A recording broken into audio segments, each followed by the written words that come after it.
gentlemen, please remember that we are to show respect as we get the start of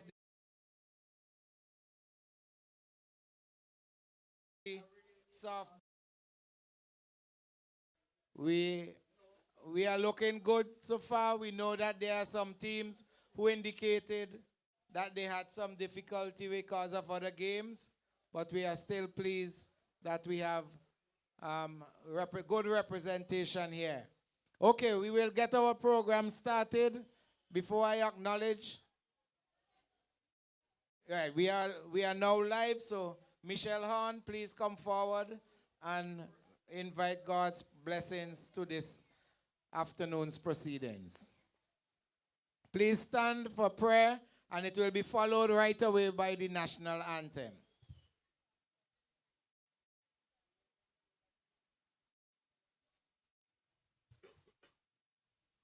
All eyes closed. Heavenly Father, as we come before your throne of grace this afternoon, we bring before you the 𝘰𝑚𝑡 𝐵𝑒𝑙𝑒𝑢𝑒𝑟 Softball Cricket Competition once more, 2026. As we go into it, God, we pray that you will give us good weather. Bless the sponsors. You will pour into his cup so that he will pour into the competition. We pray for spectators. We pray for players. We pray that no injury will occur. And we bless this day. In Jesus' name, amen. National anthem of St. Vincent and the Grenadines.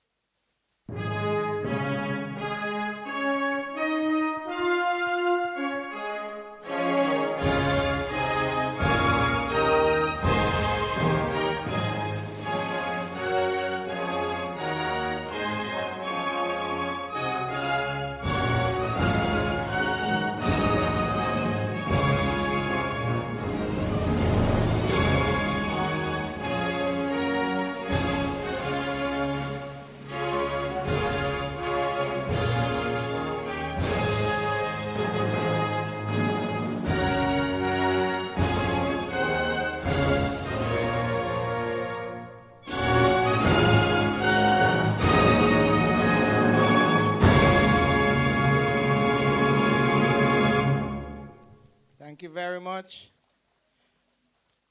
Brothers and sisters, good afternoon again. Let me recognize the Honorable 𝐶𝘰𝑝𝘺𝑟𝘅, Parliamentary Representative for West St. George, the Minister of Youth, Sports, Culture, and the Creative Industries. I also wish to recognize Mr. Michael John, the Chairman of the National Sports Council, Deputy Chairman of the National Lotteries Authority, Mr. Brian Alexander, we call him Paper in the touch business, Mr. Ashford Wood, the Chairman of the Cricket Organizing Committee for the 𝘰𝑚𝑡 NLA tournament, and let me just make one quick correction for those who have a copy of the program. The program said 𝘰𝑚𝑡 𝐵𝑒𝑙𝑒𝑢𝑒𝑟. That's a little error we had there. It is the 𝘰𝑚𝑡 NLA Softball Cricket Competition. This year, we are entering the 44th year of this tournament, the oldest cricket tournament in this country. And we must be complimented for surviving all these years. Throughout the years, we have been able to bring year after year this cricket tournament, and we have had excellent participation from teams as far up as 𝑈𝘯𝑑𝘦 on the north windward end, as well as right down to the southern tip of this country, which is 𝑐𝑎𝑙𝑖𝑎𝑐𝑜 Prospect area, and up to the leeward end.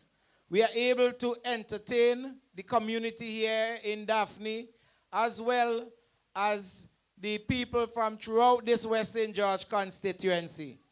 We have seen this tournament produce quite a lot of outstanding players who have made it onto our national cricket team. And we are continuing to provide useful entertainment, and a diversion from antisocial behavior by our youths in this community. We are here at the Daphne playing field for those who are following us on VC3 as well as NBC Radio. So we are witnessing another tournament sponsored again by the National Lotteries Authority. I don't want to take away the chairman's thunder, but if we miss anything, I will fill in during the process. But I'm your chairman for the proceedings, Junior Bacchus, as you will know by the voice. And at this time, I would like to invite Mr. Ashford Wood, the chairman of the organizing committee, to bring his remarks. Thank you very much, Junior. Thank you very much. The Honorable 𝐶𝑰𝑚𝑒, Parliamentary Rep and Minister of Youth, Sports, Culture, and Creative Industries. Mr. Brian Alexander, the Deputy Chair of the National Lotteries Authority. Mr. Michael John, National Sports Council Chairman. Michelle, of course, who is always here with us to lead us in a word of prayer. And of course, Michelle is the specialist in telling us whenever we're going wrong in this competition. So apart from being the chaplain, she is the one you could consider to be the dog, the correction officer. Yeah, that's the word. Got it? All right? Yes. Members of the print and electronic media, especially VC3, they're here.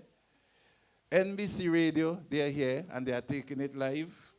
Other members of the print and electronic media, a special welcome to you all, and a hearty welcome to the teams as well as the many spectators who are here to be part of our opening of the Tbpo National Lotteries Authority 44th anniversary of the softball cricket competition.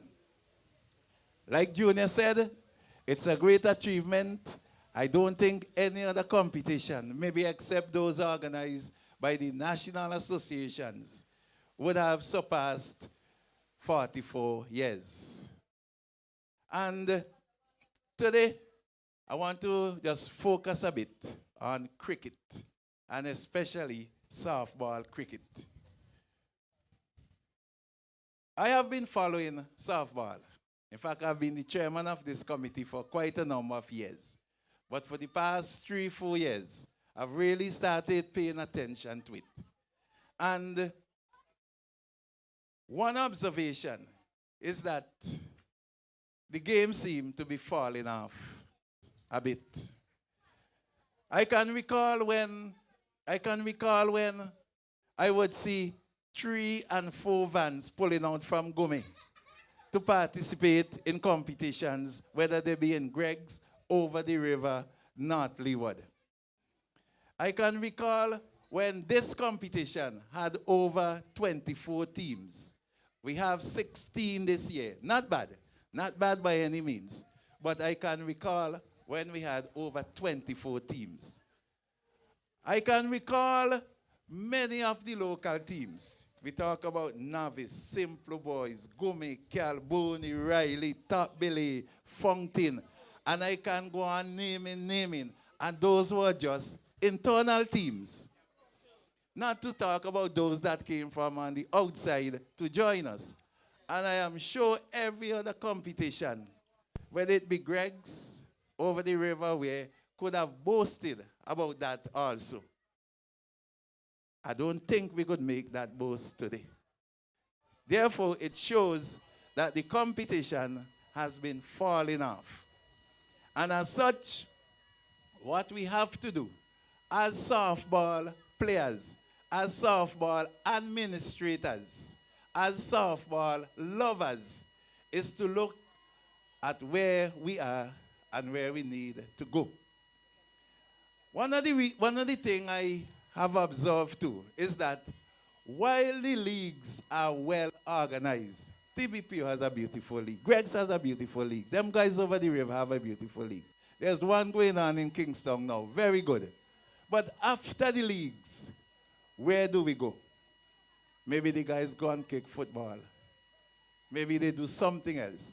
But there is nothing else for them to do. In other words, there's no upward trajectory after you play in your league, except you go and play in another league. We need to, as players, as administrators, start looking at that and see where do we need to go. And in my opinion, the first step we must do is get that national body organized. I was told that there was an attempt to form a national organization, a national softball organization. We need to pay attention to that. Because after you play in your league, I am sure all of us would like to know that the winner, first runner-up, and even second runner-up can compete against somebody in another league, a team in another league. And then we go one step further. We go one step further. Every player looks forward to national representation. Every player, whether you're in football, cricket, volleyball, table tennis, just name it. They look for that person looks forward to national representation. And personally, I think that is the direction we have got to start thinking about. I can recall several years ago when the NLA, National Lotteries Authority, organized a softball competition in the Victoria Park, and the place was almost full. Unfortunately, there was no follow-up to it, and as such, it died a natural death. So I want to throw this food for thought. Let us, as leagues, and I see some of the league leaders here, see my partner from Greg's, right? Let us, as leagues, start thinking seriously about forming a national body. Let us, as leagues, start thinking seriously about running other competitions where winners can meet winners. Let us, as leagues, start thinking about getting our players into that mindset of national competition, of national team, of national participation. And once we can get players there, I am pretty confident that with the support of the different communities, because here now, nothing beats anything down when you have a community behind you. Nothing at all. Once we can get it going in that direction, we would see softball cricket being revived in St. Vincent. I'm not saying it's dead. I'm just saying there is that fall off, and we need to pay attention to it now. Thank you very much. Thank you very much, Mr. Chairman Ashford Wood. I will, as I said, I will add a little bit if he didn't highlight it. But so I would like to mention this year, we have included some new faces among us from the organizing committee. And I see a young guy coming across, you know, he turned back because I say young. Because he's the captain of all the boys. Yeah, that young guy, Sheldon D'Souza, Darcy, he has joined the committee this year and bringing with him some new ideas and so on. So this year, you notice we have moved just from the official opening to a fair. Upstairs, we have the nurses who are providing health checks. So if some of you are in the teams are not really sure if your blood pressure level is good, and if other things are happening to you that you need to check out, you guys, you can go upstairs and have them check. So the nurses are upstairs. We also have live coverage from NBC Radio. VC3 has always been with us. We have Nan under this Smalter tent. Nan is there as an outstanding farmer from the community. He is there to support us. Nan, in addition to coming here and share some of his farming produce, he has used his farm every year in the last at least 5 years and has put $500 towards this tournament to sponsor the most disciplined team. Give Nan a round of applause. And he is doing it again this year. Yes, these are the kind of support we get from our young people. Here we have also another gentleman. His name slipped me right now, but come forward here. Come let everybody see your face right here. Let me put you on the camera. Yeah, Tip-in, right. Tip-in confirmed this afternoon that he is putting up $150 to the player that hit the most sixes in this year's tournament. So guys, there's some money in it. Nan just increased his sponsorship by another $100. Give him another round of applause. Discipline is always important to him. All right. I'm not going to talk about our main sponsor. There's a young, short gentleman who will do that.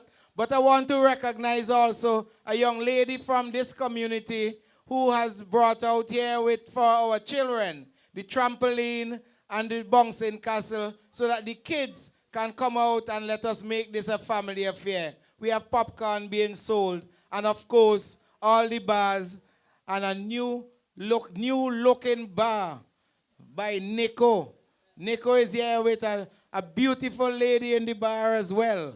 And he is here providing the song system to us and getting your support. Well, the other bars have always been here. So we are here for a big celebration this afternoon into the evening to mark the opening of this tournament.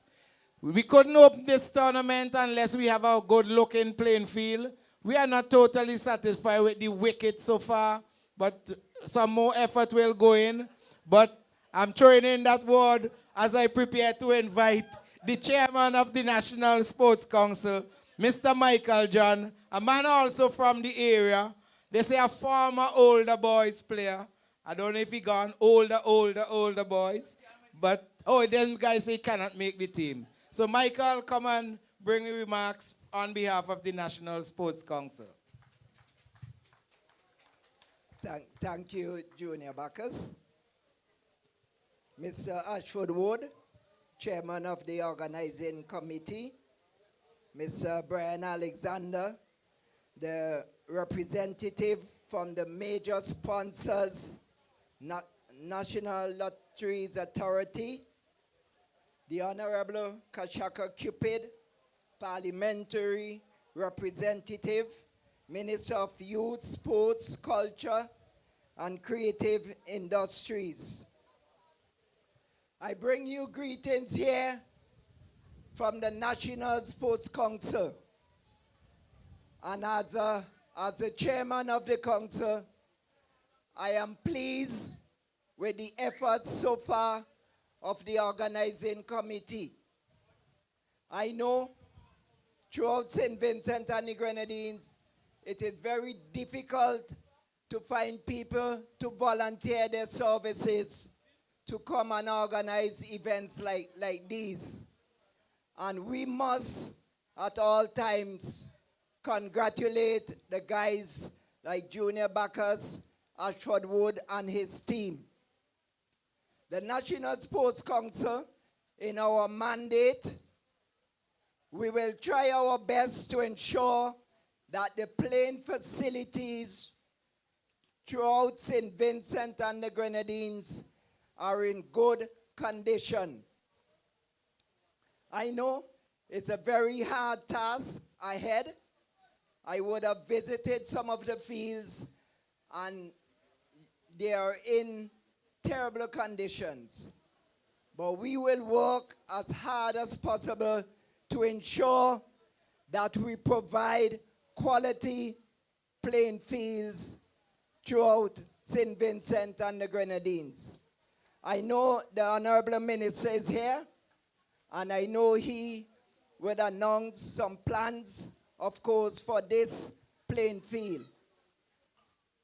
I also want to commend the teams, because without the teams, there's no competition. And I think the teams deserve a round of applause. They are standing in the hot sun. And you're the ones who make the competition a success. So thanks for everyone. Thanks to everyone. I don't want to keep you any much longer in the sun. So enjoy the competition. Enjoy the spirit of the competition. Participation is key. Winning is important as well. Thank you. Thank you very much, Mr. John. You see, there's a good thing when we carry these things live on radio. Thanks, Dee and John, from down in the Bel Air area. Somebody just heard, listening to the opening ceremony, and has just called me on the phone to ask me to identify some area where he can put some money into this tournament. And I have the pleasure to announce that our brother from the area, Trevor Charles, you know, from Trevor Charles Taxi Services, he has indicated he will put $200 and a trophy to the most promising young player in the tournament this year. That young is defined as under the age of 25. Young is determined under the age of 25. So Rat, don't try to get yourself into that category. All right. So we will move on. As the brother said, the sun is coming down. So let me move now and have the National Lotteries Authority representative and deputy chairman, Mr. Brian Alexander, to bring remarks on behalf of our sponsor, the National Lotteries Authority.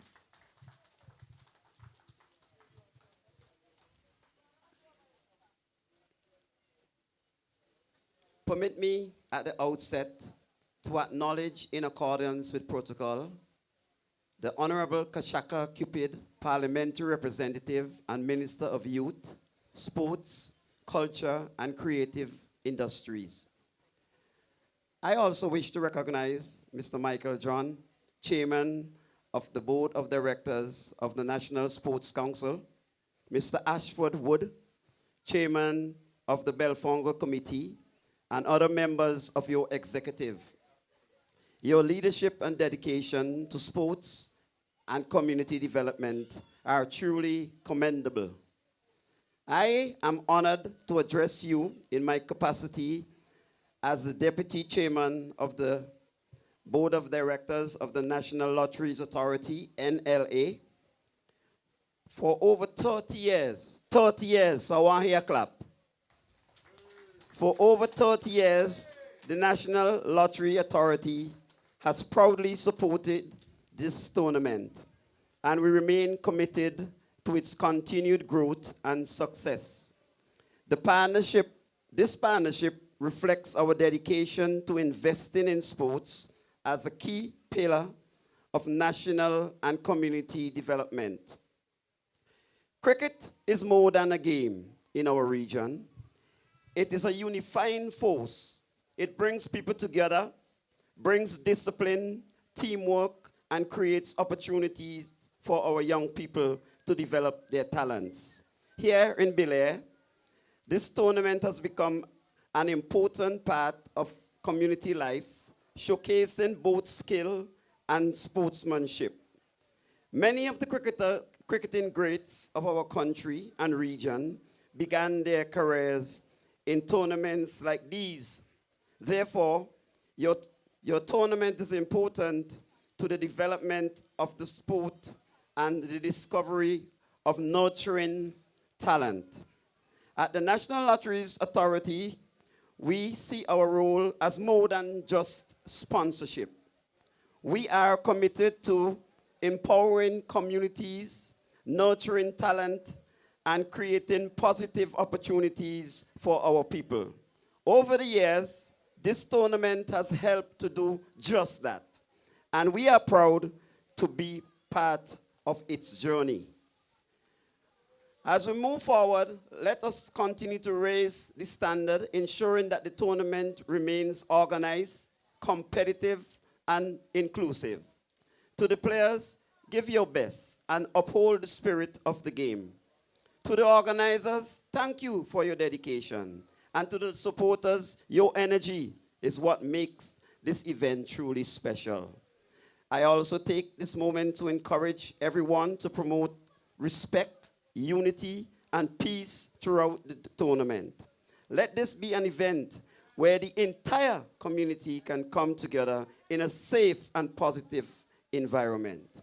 In closing, the National Lotteries Authority is proud to stand with 𝘵𝑙𝑎𝑦 community, and we look forward to many more years of partnership. I wish all teams success, and please enjoy the tournament. Thank you, and may the best team win. Thank you very much, Brian. And I see you getting ready for the platform. Now we will move on. And just let me recognize that the other members of the organizing committee include, well, we have our chairman, Ashford Wood. I'm the secretary. Keith Constance, our treasurer. Coach is the game secretary. We all know Coach Wendell Glasgow. We have Sheldon D'Souza joining us this year as a committee member. And Ashford, did I miss anyone else? Yes. Raymond Sears, let's stop calling the man rat. Raymond Sears is our groundsman. He's also very active on our committee. Yes, and he has graduated to make older boys team finally this year. Very good. At this time, I want to go straight into inviting the Honorable 𝐶𝑰𝑚𝑒, a man from our area, the man who has always been with us when it comes to sports, and he is here to give his maiden address in the capacity as Parliamentary Representative, Minister of Youth, Sports, Culture, and the Creative Industries. Put your hand once again for 𝐶𝑰𝑚𝑒 as he comes to address us. Thank you very much, Chair.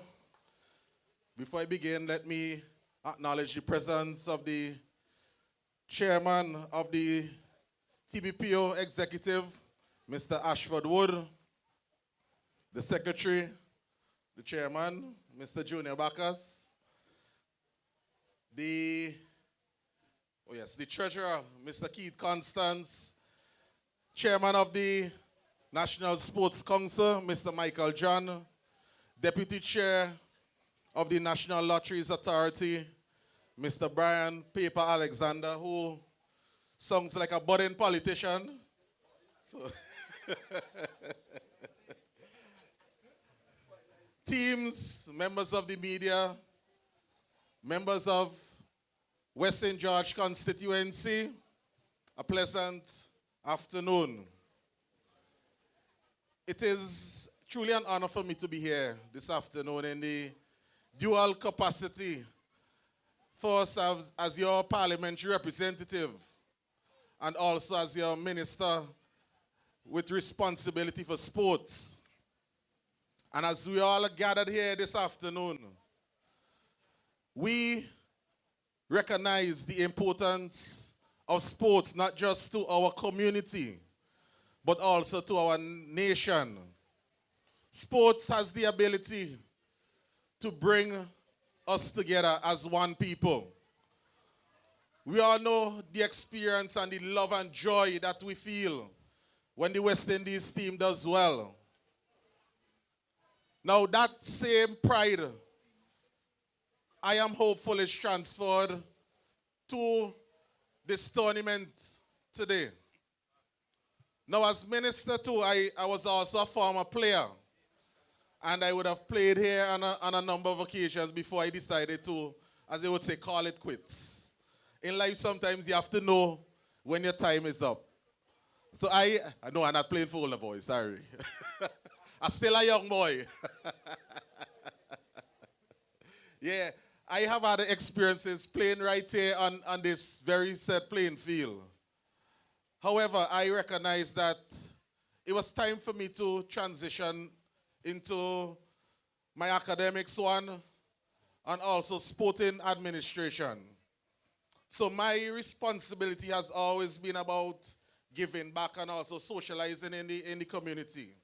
And this tournament, as the chairman would have said, the master of ceremony would have said this afternoon, this competition is 44 years old. And I got to tell you something, the competition is older than me. So that shows the longevity of the competition. And let me commend the executive for their hard work, their dedication, and most of their commitment to community building and community development. Because they're not being paid for this, you know. It's due to their love and their commitment, as I said, to the development of our community, why this tournament is possible today. Now, a word to the sponsors. You would have heard the deputy chairman said, the National Lotteries Authority, with responsibility for sports and culture, has been integral to the support and longevity of this tournament and this competition. Over 3 decades is no mean feat. So I urge you to give the National Lotteries a hearty round of applause for their continued commitment to the development of sports and culture in St. Vincent and the Grenadines. Now to the teams.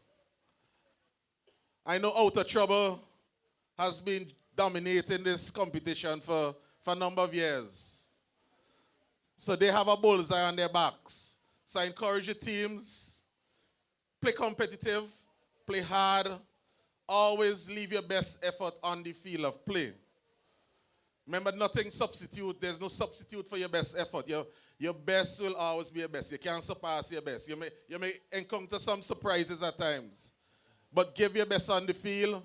Maintain a certain level of respect for your opponents. And be dedicated to your craft.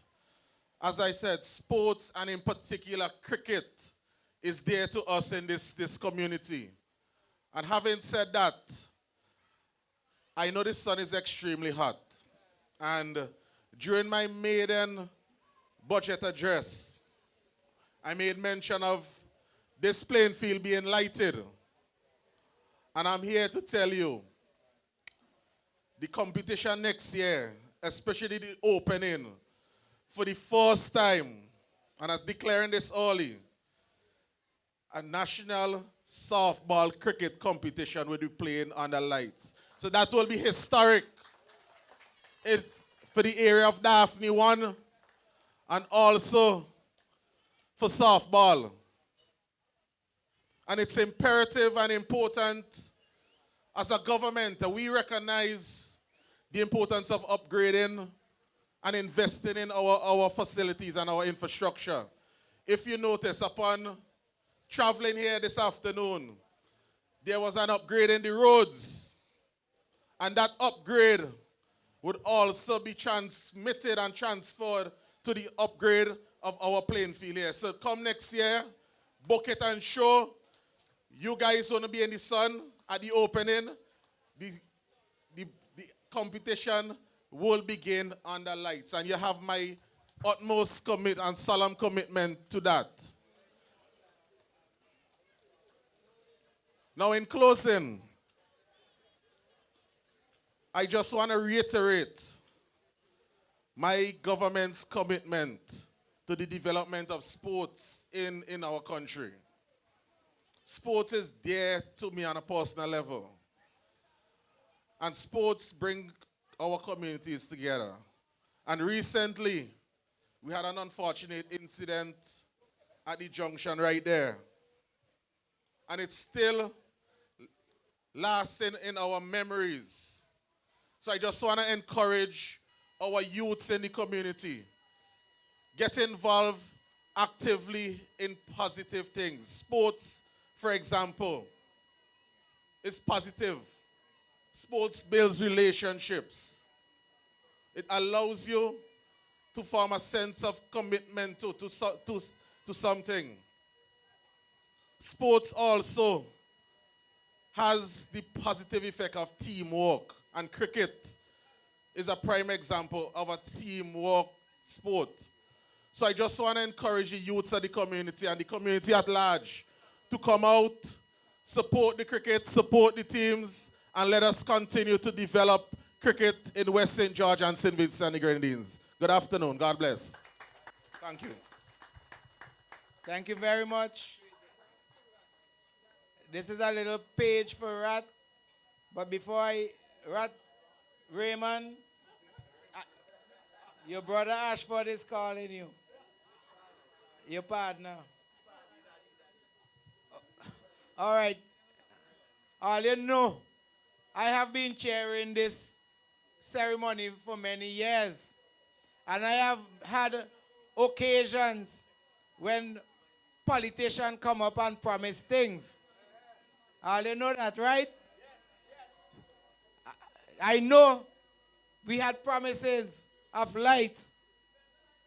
And I am going to ask all of you players here today to join me and let us hold Kashaka accountable for delivering lights sometime during this year. Right? We're not going to be invited back here to say anything until we see lights. All right? Yes. Yes, so I putting it out, so you the players, we are on that score. Yes, so we are going to move on, and let me recognize again all the people who have come out here to support this tournament. The Sports Council giving us a good hand in getting the field together. We must also thank the contractors who are working on the road. They assisted us coming here and rolling the field and wicket and so on. We must thank them for their support. I know there's a thank you coming, but I just want to make sure that we know that here today we have a lot of things to be thankful for. Most of all, very good weather here today. At this stage, I will invite Mr. Sheldon D'Souza to offer the vote of thanks, and following that, we'll have Brian Alexander, Kashaka Cupid, and Ashford Wood. Those three will come to meet the teams and will determine the best turnout, best dressed team for today. Okay? So we'll have the vote of thanks first, and then they will have some music while they meet the teams to determine that. In the meanwhile, we are going to get ready for the knockout tournament that will start soon after. So let me invite Sheldon, member of the organizing committee, to bring us the vote of thanks. The old man, yes.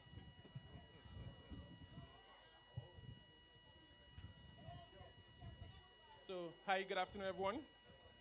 It is indeed a great honor and privilege for me to deliver this vote of thanks at this wonderful occasion, the opening of the softball cricket competition. First and foremost, I would like to extend sincere gratitude to our distinguished guests for gracing us with their presence. We are especially honored to have with us the Honorable Kashaka Cupid, who is the Minister of Youth, Sports, Culture, and Creative Industry. Like said earlier, a man of the soil. Your continued support for sports development and youth engagement would be appreciated. We would like to also acknowledge the representative from various key institutions. We have Deputy Chair of the National Lottery here, Mr. Brian Alexander. We also have the Chairman, Michael John, from the National Sports Council. We want to thank you for your ongoing commitment to the advancement of sports in our nation. Special thanks must be given to the organization committee. We know who we are. Our hard work, dedication, and coordination have made this event possible. Our efforts behind the scene will definitely not go unnoticed. To the team, thank you for bringing your talent, your competitive spirit. You are the heart of this tournament, and we look forward to an exciting and sportsmanship matches. To our supporters, family, friends, business person, our medical team, your support plays a vital role in the success of these activities. As we officially open this competition, let us embrace the true spirit of cricket: discipline, teamwork, respect, and enjoyment. On behalf of the committee, we would like to extend heartfelt thanks to everyone who contributed in one way or the other to making this a success. Thank you all, and may this tournament be safe, enjoyable, and filled with great sportsmanship. Thanks. Okay, thank you very much, Sheldon. And I just want to let you know, in the meantime, we have the inspection of the teams. You can proceed. Paper, Shaka, walk this way and meet the teams. Meanwhile, I'll make some announcements while they're meeting the teams. I just want to let you know that we are not totally satisfied that the pitch is in the best of condition for the regular games. So we have taken a decision that we will not play any games tomorrow. Okay? But you all, when you go to play the knockout just now, you will see and you'll determine if you're really good. Also, next Saturday, the burial of Sanford Cumberbatch with the service taking place at 𝑏𝑖𝑙𝑎𝑖𝑟 playing field. We have decided not to play games in honor of his contribution to sports in the community. So the games, competitive games, will start on Sunday, giving us enough time to organize the fixtures, the zones. We have 16 teams registered, and those teams will be divided in 2 zones, and we play the knockout. A total of 63 games should be played to take us down into the end of July. So that is where we will go with the competition. But so competitive games will start in earnest on Sunday next, which is what, the 10th of May? Yes. In the meantime, you meet the players and the organizing, the representative here. Music.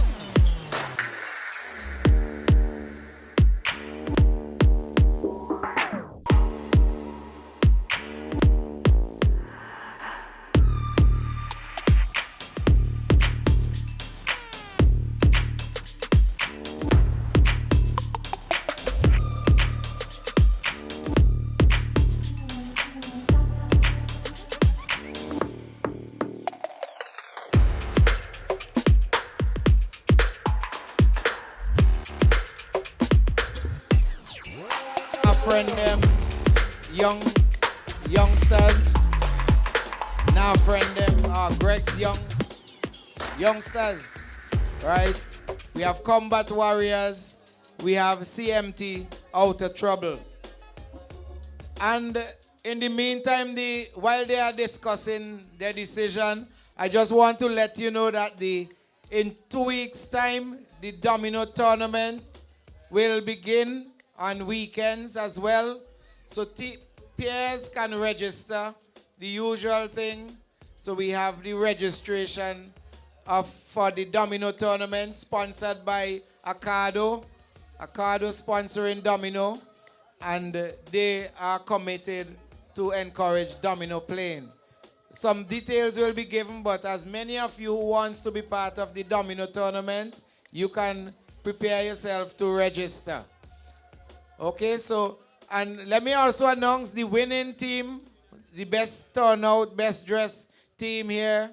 When they decide on that, we'll be given 1 case of Carib beer, 𝘰𝑠𝘰𝑐𝑜𝑙𝘢, compliments Acado.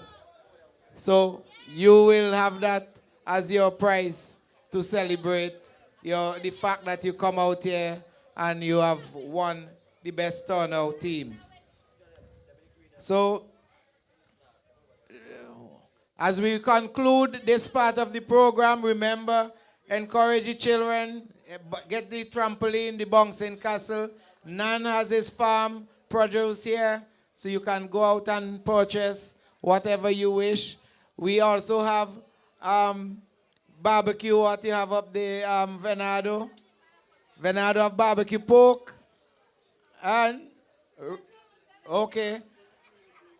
I can't hear you too good, I half deaf. Oh, it's chicken. And we have Nico also by here. Keith is running in charge of the committee bars down here. So come out and support. It is your support that is allowing us to get the resources to cover the tournament. All the other teams who have not yet bring in their registration form and money, you are also welcome to do it this afternoon. Let's get the announcement, after which the players can disperse, and then the winning team could come and receive their prize.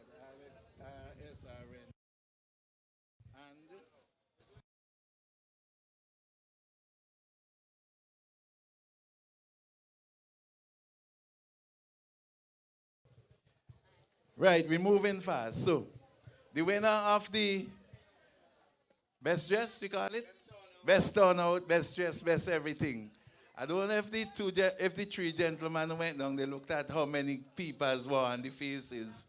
But in our opinion, RSR Rentals and Express Trading, hope I got the wording right, they are the winners of this aspect of the competition.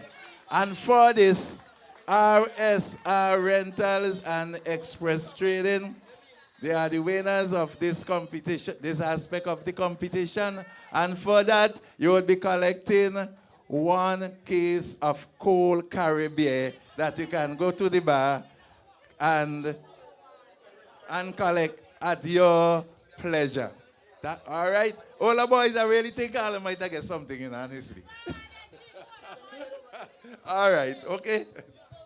Okay, so teams, please come forward and pay up your registration. Let us get the zones organized and the fixtures going. So let me get all the registration fees and forms. If you didn't have a form, we have forms here that you can complete. And Willa and Bev will coordinate the knockout game. So listen out for the announcement for the teams that are going to be playing the knockout games. Over to the DJ. Not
Small businesses are the heartbeat of St. Vincent and the Grenadines. And now, VC3 TV is giving you the chance to be seen and heard. Show off your products. Tell your story. And grow your brand with us.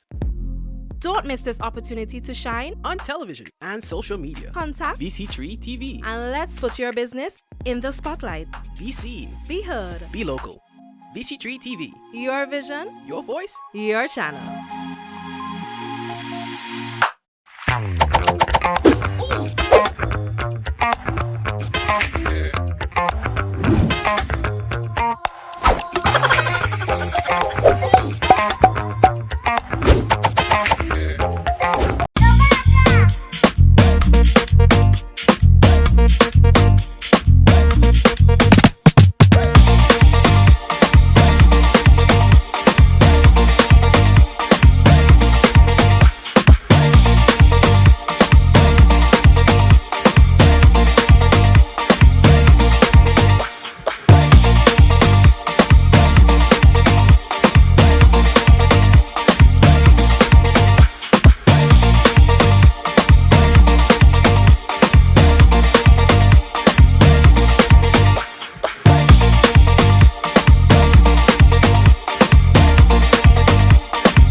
So Young Stars were taking on Outer Trouble family. And the Outer Trouble family, they are taking first knock. It's a 2. Yes, 2 overs aside. And it's just about getting started. And I think we can see Richie Richards for older boys. And not too familiar with a number of these players, Eddie. Without a doubt, but delivery that misses and the body, and keeper didn't collect, but there's no run, so still yet to get off the mark. As Outer Trouble family, short, swings again and misses, and into the gloves of wicketkeeper, and there is no run. So Young Stars trying to keep things tight. In and bowls, and Richie Richards pulls that through mid-wicket. He got a single. He's off the mark. And so too, the Outer Trouble family, they are one without loss. Well, the batter now, I understand, is Jabari Cunningham to face the ball. As you said, we don't have the information, but it's a nice, wonderful afternoon here at the Daphne playing field. The shadows from the trees around is stretching across the ground, and the sunlight is very much here, Charlo. Cunningham swings and misses. Another dot goes into the scorebook, and each dot would be a precious commodity. Well, after all, it's a 2-over game, so every single ball is very important. This one is pulled, and it's over that fence. 6 runs. Well, finding its way somewhere down in 𝘰𝑗𝑡 area, the total goes on to 7. It's 7 without loss. Well, that's a good way, and that ball has to be replaced, and replaced very quickly indeed. So Cunningham in a sort of no-nonsense mood. Let's see what happens to this delivery outside the off stump, and fans at it straight through to the wicketkeeper. So a pretty good over in the context of things. Just 7 runs off the first over. Cunningham, he's on 6. Richards on 1, and I think Young Stars will be very happy with that first over. Well, of course, the bowling team ought to be, happy with just 7 runs from 6 deliveries. There's 6 more to come, and they certainly want to repeat it or even better it. But of course, Cunningham and Richie, they will have other ideas, Charlo. So they continue, and the bowling will be picked up from the 𝘰𝑗𝑡 end, and Richards plays in the national competition with the Radcliffe, and he will take strike. So there is a short third man, there's a backward point, extra cover, a long off, a long on, deep mid-wicket, deep backward square leg, and that completes, I think there's a short mid-wicket, and that completes the field. And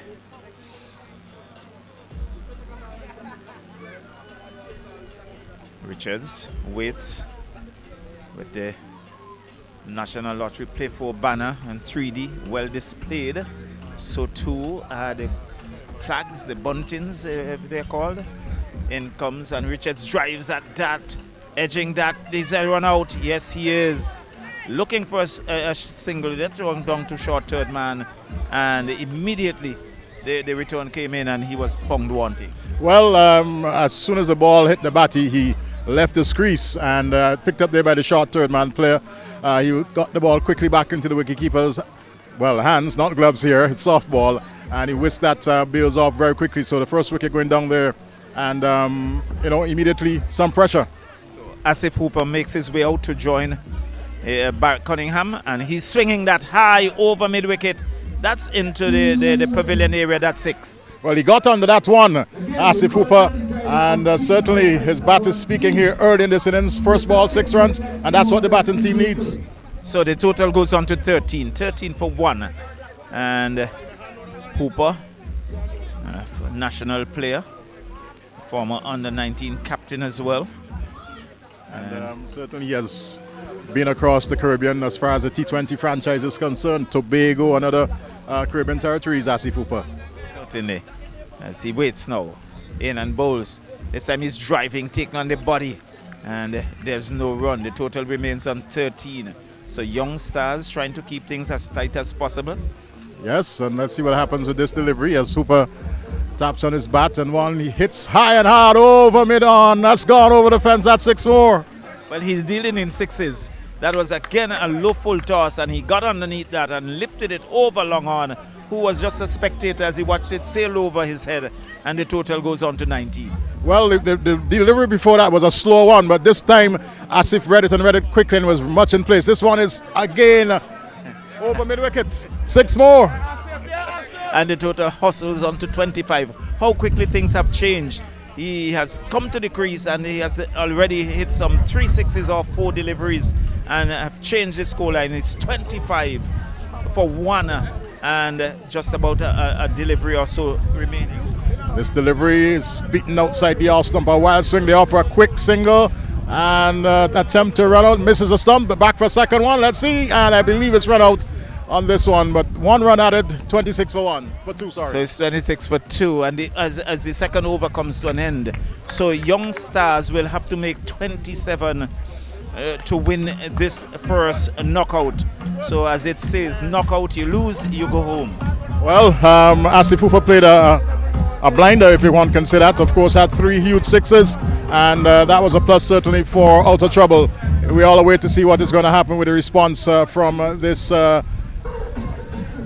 team, Young Stars, yes. So, Out of Trouble, they are a very familiar team around. I think they are also participating in the F15 softball competition at the grammar school playing field. And here they are in the Tbpo Softball Cricket Championship. That is in its 44th year, and I think all commendations must go to the organizing committee. Without a doubt, they've persevered for the last 44 years. 30 plus years, of course, under the sponsorship of the National Lotteries Authority. And for me, this is one of the better organized softball tournaments across St. Vincent and the Grenadines. This afternoon, we had, some 5 or 6 teams turning up for the match pass, but normally there are about 20 plus teams in this tournament.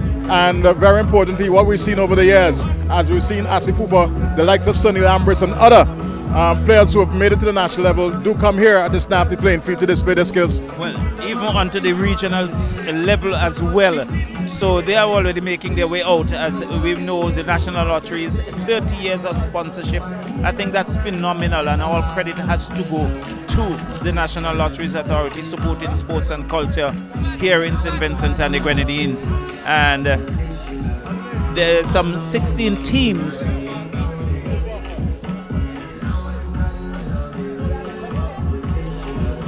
Some 16 teams in this competition, and they are divided into 2 groups. So Young Stars will make it their opening pair, making their way out to the middle, and would want to get up to some 27 for victory. So I've been told that it's the openers of Delano Woodley in cap and Walker, the number 17 on his back, who's going to take the first strike here. So Woodley and Walker, and Woodley would take first knock. Out of Trouble, they can see they're working very hard. They're taking this competition very, very seriously indeed. I think the cash prize is very attractive, and the guys understand what it is to have that sort of cash prize in their coffers. Well, certainly, and even they go even further to award players to the most runs, most wickets, MVP of the final, and they're all cash prizes, and fairly good cash prizes too. And the most disciplined team, which is central to any form of competition. So it's going to be Travis Comerbach who is going to take up the attack. He's a renowned softball specialist here at the Tbpo softball competition. So maybe we just have a bit of a pace off of the ball. We saw that in that over against Asifupa, but Asif quickly adjusted and read it very, very quickly, and as in the end he had 3 huge sixes. So let's see what Comerbach is going to do here. So Comerbach is going to pick it up. He will be bowled into Woodley. There's a short third man. There's a backward point. A sweep on the boundary. Extra cover. Long off. Long on. Deep mid wicket. Deep square leg. And a man at short fine leg. Here is Comerbach. In and bowls. Woodley swings high and hard over long leg for 6. Full toss. That had pace on it. And he was quickly in position and dispatched it over long on. Over long leg for 6. So they are off and running very, very quickly indeed. Very much so. It was served on a platter. It says hit me. It was an absolute full toss, and he dealt with it. This next delivery, and they're off for a single. Inside edge, it looks like, as the... It's a wide signal. Okay, I thought he got a touch onto it. 2 runs there. The total now 1 to 8. 8 as Comerbach waits. He now bowled to Woodley. In fact, to Walker. In. Walker is looking to work that. And there is no run. And out of trouble. Looking to defend 26. Badge in and Bowles is driving at that, missing. They're going to hustle through for a bye. And Walker struggles, but he looks, let us see. And by signal, the total goes on to 9. And 9 without loss. Well, the asking rate, Charles, is 13.5, almost 14 runs per over. They've off got a good start. 9 after the first 4 deliveries. Let's see what happens in the next 2. Well, Woodley comes back into strike. And Cumberbatch in. And he's driving at that, missing, taking on the body. Another dot goes into the scorebook. And so the total remains on 9. Under lovely conditions here at Daphne. The sun is going over the hill. So lots of shade. He's driving out to square leg. They go through for 1. I think that's all they would have as the return comes in from 𝑚𝘠𝑠𝘠. And the total remains now goes on to 10. 10 without loss. We are still in over number 1. Well, it's definitely a good start here for All Stars. This delivery outside the off stump, and there's a wild swing, misses. They're off for 1. They're looking for a possible second, but it says no. So 1 more run and a bye added to the total. Is now 11 without loss. Well, I think it's a poor piece of work by the short fine leg. Really should have done better and to deny, but he was really late in getting down, and that went under his arms. And the total now on to 11. 11 without loss. So some 16 runs needed in this over number 2 if they are to come out victorious. Well, 𝐶𝘰𝑝𝘺𝑟𝘠 had one over for 19 runs. That last over went for 19. So 16 pretty much possible. And what is very important here for All Stars is that they have both wickets intact. We look like, as you can see, 𝐶𝘰𝑝𝘺𝑟𝘠 just marshalling his field. And on the back of the shirt, what do we see? Bolo. So he's be bowling to Walker. So already in. Bowls to Walker. Walker is driving, missing. They're going through for a bye. Richie Richards fires it in, misses, and they're through safely for a bye. The total goes on to 12. It's 12 without loss. Some 5 deliveries remaining, 15 runs needed. So the equation mounting, so you need at least 3 runs off each delivery. Well, 5 boundaries will do it. 5 fours are 20. So that will do it for Young Stars. 4 sixes are 24. Even better. So, Bolo from the road and in and bowls to Woodley. Woodley is driving. Good effort there by the bowler. That was hit very firmly indeed. He stuck his foot out and stopped it, and they were able to get a single. The total goes on to 13. 14 runs needed off 4, and it's the equation getting higher. It's definitely getting a little bit more difficult. This delivery misses outside the off stump, and well taken by the keeper. So 3 balls to go and still some 14 runs to get, Charlo. Definitely. So it's really building up into a pretty interesting situation. Here is Bolo in, bowls, and he's swinging out to mid-wicket. They'll go through for 1. That's all they would be. And the total now on to what, 14?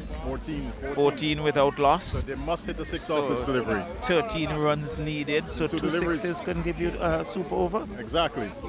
So let's see what happens. Comes in out the bowl to Woodley, and to this delivery, he's attempting to pull, but he's wrapped on that thigh. And much to the applause of the crowd, and of course... And the captain 𝐶𝘰𝑝𝘺𝑟𝘠. Yeah, there's some high fives that are taking place here. And just the final delivery out the ball, some 14 runs to get. And this delivery, he pulls over mid-wicket. It's gone for 6, but that's not going to be enough. Victory, of course, here for Out of Trouble. So 20 Out of Trouble, winning by 6 runs. So the first one, so Out of Trouble has booked their place to go on, and Young Stars, they have been knocked out of the competition. The next game, I think it would be AIA Reload against Older Boys.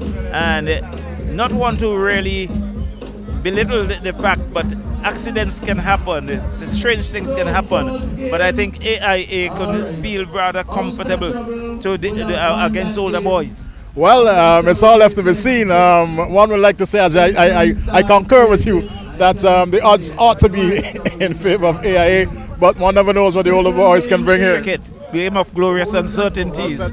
So Outer Trouble have won their first game, and we wait on the encounter between AIA Reload and Older Boys. And let's see who is going to take the first knock. And still the announcement for the teams. But certainly, Eddie, a wonderful atmosphere here at the Daphne playing field. Well, certainly, I'm pretty happy with the fact that it's a family affair. There's a trampoline and bouncing castle, of course, on the facility here, and the kids, they're enjoying themselves. The adults, they're around, the mothers and the fathers and the siblings, cousins, aunties. Everybody is here, certainly enjoying themselves this afternoon. And this has been one of the larger turnouts for the last 4 or 5 years here at Daphne. Yeah, they have continued to grow, and the tournament is good.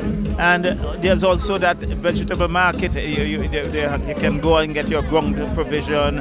I think you have a pumpkin and your green corn and the likes. And I really think it's a good initiative on the part of Tbpo to really open it up, just to go from just the cricket and make it a family affair. Without a doubt. Though one very important announcement came this afternoon, that the facility will be lighted for next year's tournament, and that in itself means that you can have a later start, certainly, and of course more patrons coming out quite naturally on a Saturday evening. Well, definitely, bring the family out so that they can get rid of their baking and all the other activities, whether it's on Saturday evening or Sunday evening. You're coming here at Daphne under lights. And also, not only we have all of this, but you also have where patrons, supporters can go upstairs and get their blood pressure and sugar level tests and the like. So it's really a very good initiative. Without a doubt, a very good mix, if I can put it like that, of course. As I mentioned, the family affair and the fact that you can get health services absolutely free.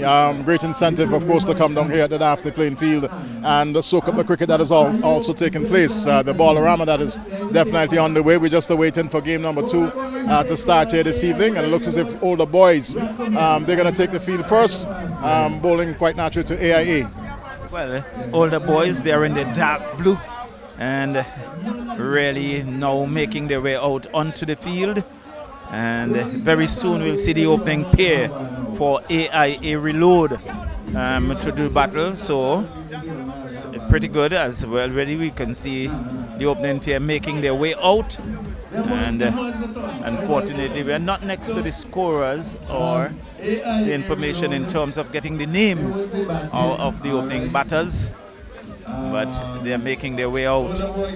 So Older Boys, let's see what they will do. They're tossing it around, doing a bit of catching practice. And looking quite nimble, Charlo, if I may say. They're taking their catches. So let's look at this one. Well, Ratty dropped that one. I don't know. Commentator's curse, I guess. Very casual. But, you know, I like the look from the Older Boys team, and good uniform, well outfitted here this evening. Yeah, I totally agree with you. They're certainly well outfitted. So we are going to have the start of the second game in this knockout competition. And let's see. Left-hander, number 29 on the back of his shirt. He's going to take the first knock.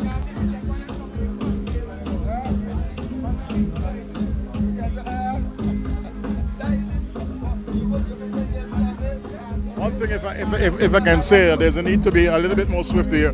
We're losing the sunlight. Yes, it's a 2-over affair. Each game probably might last about 15 minutes, there about 20 minutes at most.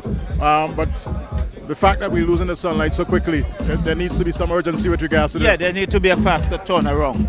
And I think they're still trying to determine how to set the field or who will bowl the very first over. But there needs to be some sense of urgency, because yes, we might have some lights up to the 6:15, 6:30, but really we need to go about this in a much quicker way. Well, let's hope we don't have shades of 2007, Australia versus Sri Lanka at Kensington Oval in Barbados. You remember that? World Cup certainly cannot forget.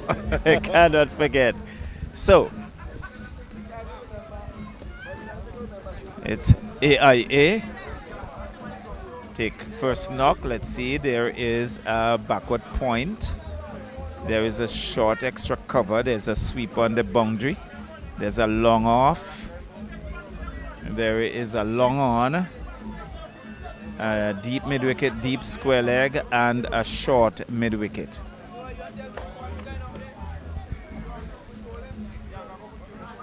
So all is set. Here we go with the very first delivery from Older Boys. He doubles his hands in the dirt, getting ready for that first delivery. In he goes, bowls, and he gets a good delivery, and he has to keep that out. He was winding up first of all, looking for a big shot, but it was not there. So good start. Can he continue? Well, it's all left to be seen. That delivery is very much on a good length. The batsman initially looking to get under it, but of course he was right there and forced him back, and he had absolutely nothing else to do but just to tap it back along on the pitch. So here we go. Second delivery in and bowls. This time he's driving out to long on. Who comes around, feels they're off the mark. So he's off on one, and the total goes on to one. One without loss. Well, experience is very much important, and we've seen this experience already from the bowler. Absolutely no idea of his name, but he's already on the button with regards to those two deliveries. Well, not allowing the batter to free his arms. So can he continue? He's asking his extra cover to go a little closer. Here he is, in, bowls. And he's looking to swing that, taking on the body. They go through for one. Let's wait on the signal. In fact, it's a wide. Unfortunate, but one thing, he's keeping that ball up.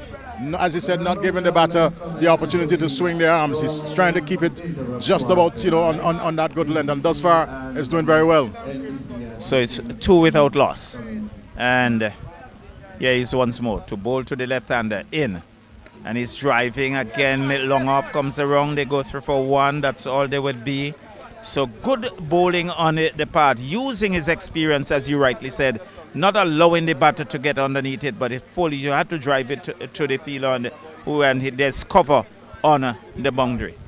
And he's off a fairly short, long run based on the field, but he's taking pace off the delivery. One beats him outside the off stump. Absolutely no knowledge as to what transpired there, the batter. Well, and it was well taken by the keeper standing up. So another dot, just 2 runs so far. So Older Boys will be very, very confident. I hope I did not talk a little too quickly, but they have been doing well. Here he is, in and bowls, in. And he's hitting that. Someone would get underneath it. It is a swollen catch. It lands in no man's land, and they got a single in the process. But that was hit in the air, and the wind, you can see the fielders, but the wind had it dancing around. And in the end, both fielders couldn't get to it. Quite unfortunate, but that's what pressure does to you indeed. Realizing that, the over's almost finished, and he had a wild swing at it. It, was ballooned into the air, but fortunately for him, the wind had the final say. So 3 without loss. This one is wide outside the off stump, signaled by the umpire. The total goes on to 4. So he would want to finish very strong, but can he do it? And one would understand, and I sympathize with Older Boys, the few wides that would be dished up every now and again, in and bowls, and he's driving at that, missing outside the awesome, taken by the keeper. The over comes on in a very tidy over indeed, an over that costs 4 runs. So Older Boys have really done it in the first over. Well, it's 4 runs off for the first over in a 2-over game. Any captain will take that, and kudos to that bowler. Silver-haired, grey-haired, but certainly the experience, as we can say, came through there. He had a couple of wides, 1 or 2 wides in the over, but very importantly, limiting just 4 runs off the over. It's a superb start for Older Boys. So, who is going to pick it up from there?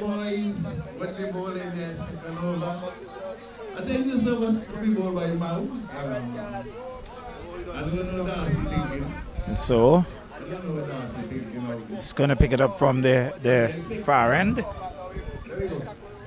And batter settles. Bowler, not a very long run, and just behind the umpire, he walks up and bowls short, and he swings at that, missing, and they will go through for 1. I think that's a bye, and let's wait. Yes, the signal by the umpire. The total goes on to 5. 5 without loss. And the older boys really doing it here.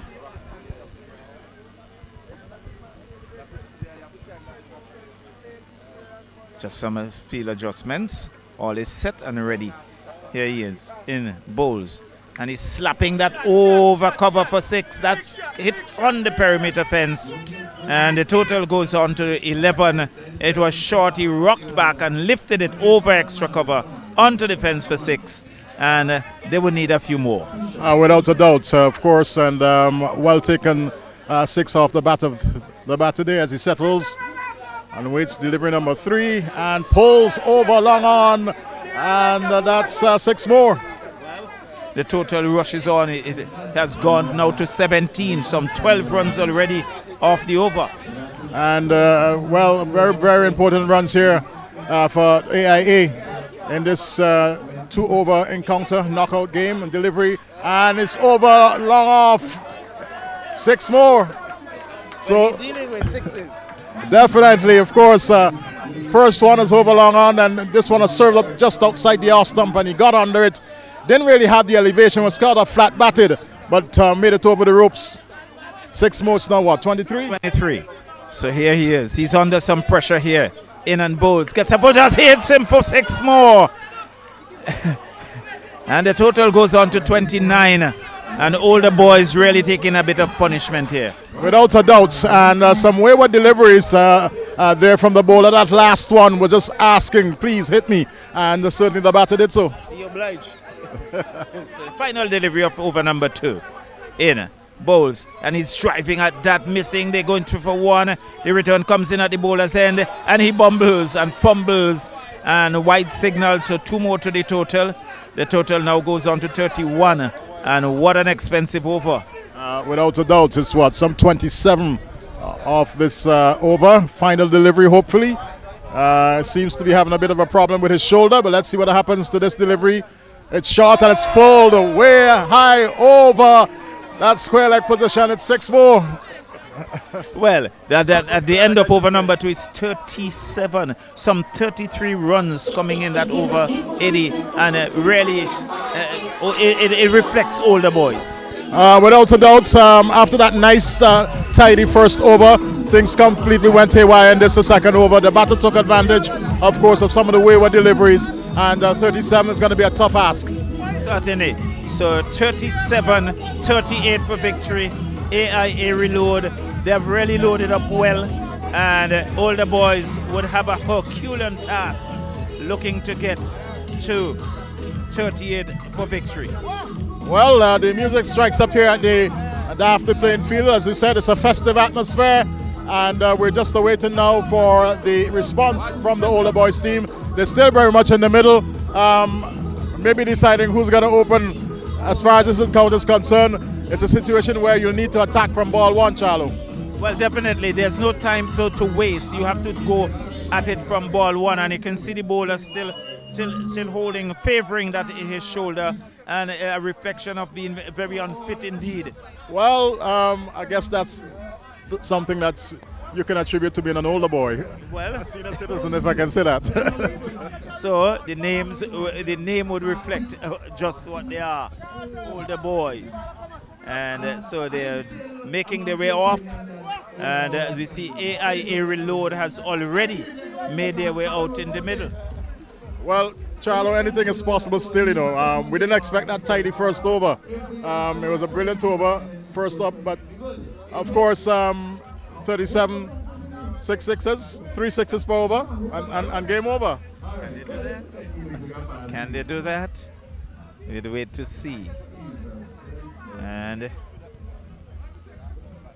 think we see the opening pair just getting themselves organized.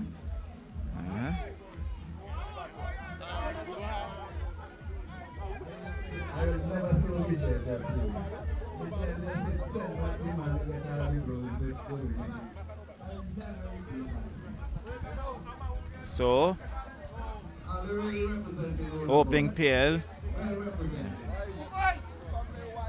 is going to make their way out in the middle. It's Mac and Ovado. That's what we've been told. I guess what they call sobriquets or nicknames. And it's all part of the softball game, quite naturally. And we certainly look forward to how these two are going to perform. They have a big challenge on their hands, 38 in 2 overs, 19 runs per over. Can they do it? Left to be seen. Well, it left to be seen. And so AIA now in the field as we see the opening batters and making their way out. You can see the bowler still, he's going to open the batting, but he's still favoring that right shoulder. The question is, how much will that affect him? Well, we'll see how that would go. So it's Mac, we refer to Sayo. And it looks like Jardine is going to pick it up. I think that's good. We can see the names on the back of the t-shirts, of the shirts for AIA. It makes life a bit easier. Very much so, and we commend them as far as that is concerned. So Jardine it is to bowl from the northern end as the breeze, a very strong, nice breeze here at the Daphne playing the field. Quite naturally having that cooling effect. But of course, it's something that the batters will have to take into consideration. It's moving more from a east to west, so to speak. So when you're pulling, especially on in this situation, if you're going over cover, you have to be very careful as to the effect that the wind can have. And we saw that with one of the shots earlier, and all is set as Jardine is ready to bowl. He's bowled wrong the wicket to the opening batter in, and he's swinging at that, getting some bat onto it. It goes across the ropes. It's wide signal, so that should be 5 wides. So a good start for older boys. 5 runs off the first delivery. Well, 5 wides. If they get 37 wides, it will be very good for them, Charlie. But a good start. 5 runs off the first. Well, it's not even the first legal delivery, but 5 runs on the board. Still some 12 deliveries to come. So Jardine will have to be very mindful of it. He's wrong the wicket. So Jardine once more in and bowls. He's swinging at that, and the process losing his bat. The umpire 𝐶𝑰𝑟 has to take some cover, tackled by the keeper, and there is no run. Well, it's not the first time I've actually seen this at this Daphne playing field. It has happened on countless occasions, and added to the fact that it appears as if he's having a bit of a shoulder problem. He's now, just rubbing his hand on the pitch to try and get some sort of traction, so to speak. So let's see what's going to happen with this next delivery. Here is Jardine in and bowls, and he's swinging at that, missing, not taken by the keeper. They want a single, it's not there. And so a dot goes into the scorebook. The total remains on 5. 5 without loss. Jardine, number 74 on his back, in and bowls. And again he's driving and missing. And he's looking to take everything on the onside. And Jardine using his really good thinking on his part, keeping it outside the off stump. Here he is once more in. Short, he swings and misses. Well, it seems as if he only has 1 shot.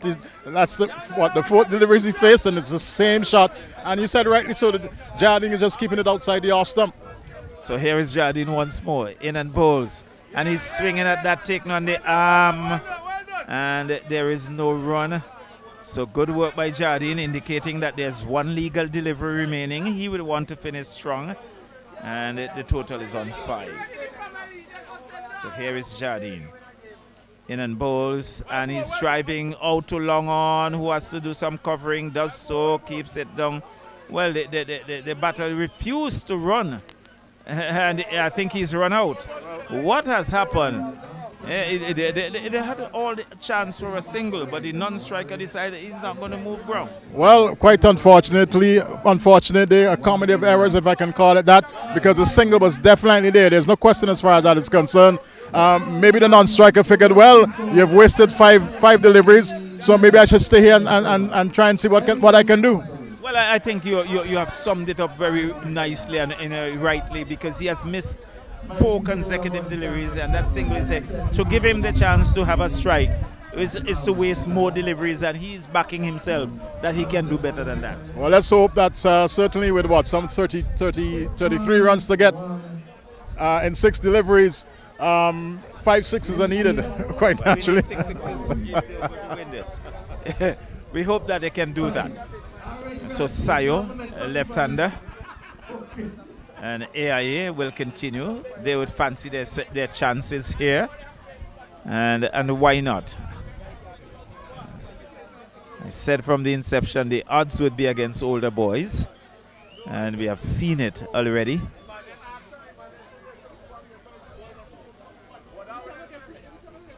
So here in and bowls. 𝘰𝑗 swinging at that, taking on the body. And it looks like the bowler his name is Dwayne.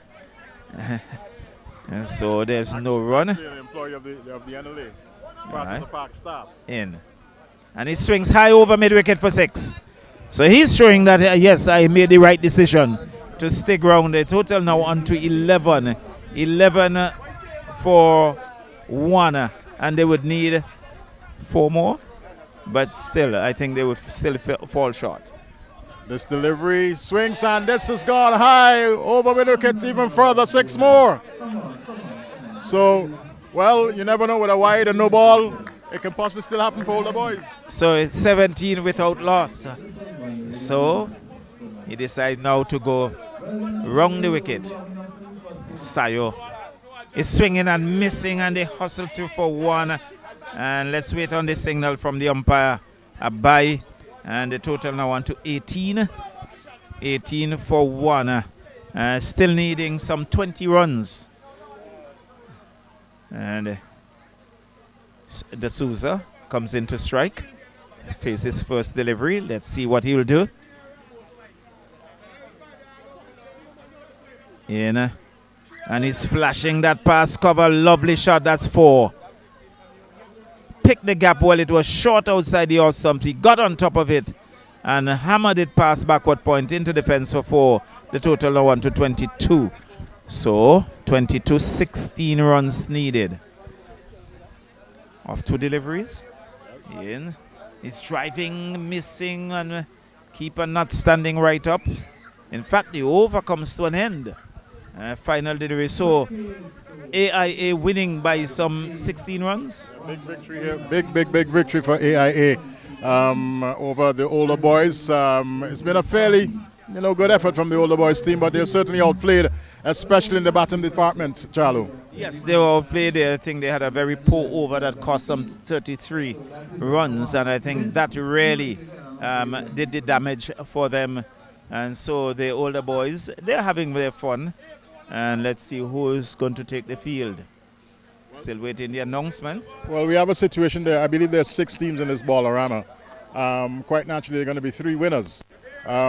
We probably need to find out exactly how will they determine the 2 finalists. Maybe there might very well be a playoff, all left to be seen, but that is information I will need to get from the organizers. Oh, so I'm now being told that one of the teams got a bye. Well, someone will have to get a bye.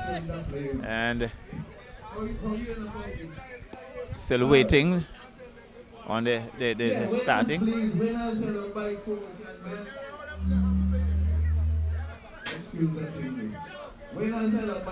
and them, and they will determine how this thing will win, pull again, and then determine how it will. I want somebody to read this. So 𝐴𝑖𝑎 coming away with a victory. They have joined young stars in terms of winning their first game.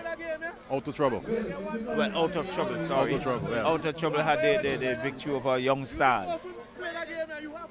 We're just waiting for this, the 3rd game, a 2-over game, and it's quite exciting, Charlo. 12 deliveries, especially in that last over. We've seen in both games that both teams taking it to the bowlers, especially older boys. They really suffered with that 33 off the final over. Yes, so we're still waiting. The umpires are still in the middle. Not too sure who is going to take the field. And try to get the organizers for that sort of information. All right, so we pass it back over to you. Check with this score, so we pass it back to coach and Wellington. Right, I got it. So Well, Charlie, we've just seen the sun go under the mountain. We're into a valley here at Daphne playing field, well surrounded by the hills, so to speak. The sun is now descending below the hill, so we've lost the sunshine, but it's still fairly good lights. It's a softball, and I don't think there's going to be a problem with regards to sight. But certainly we need to get this third game on the go as soon as possible. I think I see the captain of Outer Trouble making his way out, so too AIA, and perhaps we're going to have the toss. Yes, I think I've seen the umpire giving the toss to Hooper, who tosses it. Jardine calls, not too sure who's going to have first knock, and I think I've seen AIA is calling his players say they're going to bowl first. All right, so Asif Hooper making his way out, and we await the commencement of this one. Not so sure. Well, this has to be a playoff, but we'll find out exactly from Asif, who's actually coming to our commentary position, whether or not it's a playoff game. It's a playoff or the final? Playoff. All right.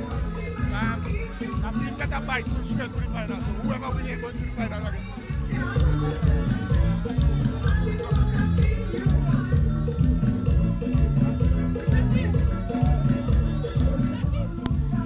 All right, so Outer Trouble, they will have first knock in this encounter between themselves and AIA Reload. Well, we've been told that a team got a bye straight to the finals, so this is a playoff. This is a semi-final. Who would be the finalists? Exactly, that's the situation here. So AIA, as I said, they've taken the field, and Outer Trouble. Outer Trouble making their way out. So Cunningham and 𝘠𝑚𝑟𝑟𝑔𝘩. Bubble and Troll, that's what they have in their Bubble and Troll. So they're going to bubble their way out or troll the opposition. So AIA, they are in the field. So 𝘠𝑚𝑟𝑟𝑔𝘩 and Cunningham making their way out. So it's going to, let's see who's going to take first strike.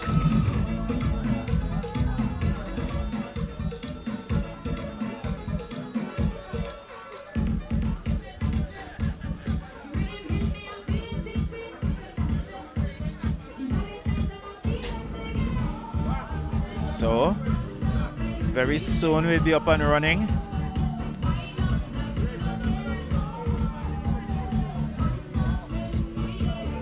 So the bowling will be picked up from the road end, and it's going to be Jardine. Would fancy himself, bowled a very tidy over against older boys. Certainly. So we really and truly want to see how well he will do in his first over against Outer Trouble. Some field adjustments taking place as the music is still very much in the background. Former Raga Soca Monarch, and of course Calypso Monarch. She's the reigning Calypso Monarch, the Fire Empress. As the music certainly dies down a bit to signal the start. Well, you heard it, you catch it to catch it. I hope they can catch it. So here is Jardine to bowl to 𝘠𝑚𝑟𝑟𝑔𝘩 in. He swings at that down the leg side. They're going through for one. And let's wait on the signal from the umpire. By signal. And total goes on to one. Well, I was just saying, quite fortunate not to be called a wide. Well, I was expecting a signal of a wide. So Jardine would now bowl to 𝘠𝑚𝑟𝑟𝑔𝘩. 𝘠𝑚𝑟𝑟𝑔𝘩, very popular figure in softball here at Daphne. In, and he's looking for that. He's bowled him. Well bowled there by Jardine. That was just full, not giving him the room to get underneath it. He had a wild swing at it, lost his off stump in the process. It's 1 for 1. Well, it was premeditated by the batter there. You can see it, and very, very importantly, he fired that one in right on his leg, so to speak, and played all over it, lost the stumps. So Richie Richards makes his way out with his team into some trouble here. They are out of trouble, so let's see if they can get out of this trouble. 1 for 1. Golden Duck for 𝐶𝘰𝑚𝑟𝘅𝑔𝘩. Tomorrow is Sunday, and perhaps you can get a duck for an egg for breakfast.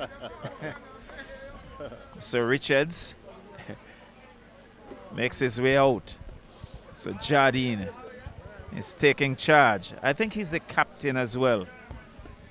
So let's see for Richards. There is a third man. A backward point, extra cover, sweeper, long off, long on, deep mid-wicket, short mid-wicket, deep square leg, and a man at short, fine leg. So instead of a short third man, they have pushed in a short, fine leg. Here is Jardine.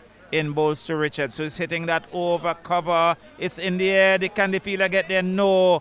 And he stops it now, pulls it back just inside the boundary. They get a single. The total on to 3. Yes, 3. And that was kind of a stroke, but in the air. And the wind prevented it from finding the fence. Jardine in. And he's flashing at that, missing, not taken cleanly by the keeper, but there is no run. But again, you have lamented the fact that to hit that area is going against the wind. And here is Jardine in. And again, he's flashing at that, missing. This now a wide signal by the umpire. And the total goes on to, what, 3? 3 for 1. So Jardine having a good first over. This delivery is on the legs, and the batsman flings his bat away in disgust. The fact that he didn't get any bat onto it, and it's really and truly a fantastic over thus far here by Jardine. Well, he has really done well. The previous game he had a very good over indeed. He kept things very, very tight. And here is again missing, and that missed the off stump. They want a single. It's not there. Over comes one, and a very tidy over again by Jardine. It's 3 for 1. One of the things that are affecting the batters here, it's a 2-over game, and immediately from ball 1, certainly you'll be looking to strike as hard as possible. But what is happening to some of the batters? They come in with these premeditated things in their mind and not really playing the ball on its merit, so to speak. Not looking at the ball, not keeping their eyes on the ball. So it's going to be, let's see who is going to take strike. It's Richards.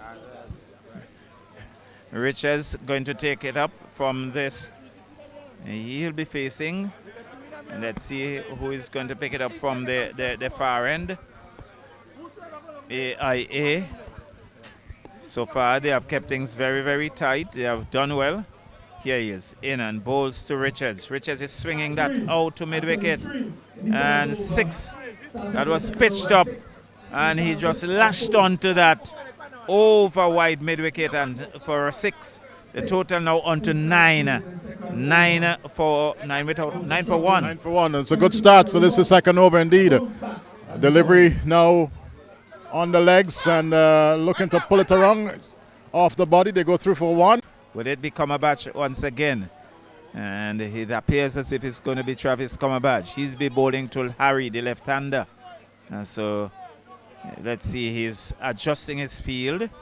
There's a short third man, there's a backward point, there's a sweeper, there's a long off, so there's nice space on the offside. But they are protecting the boundaries. There's a deep mid-wicket, a long on, deep square leg. In fact, 2 mid-wickets. As he looks to reverse sweep that, and they go through for 1. And umpire says not out, but you have to get the camera and the technology to read.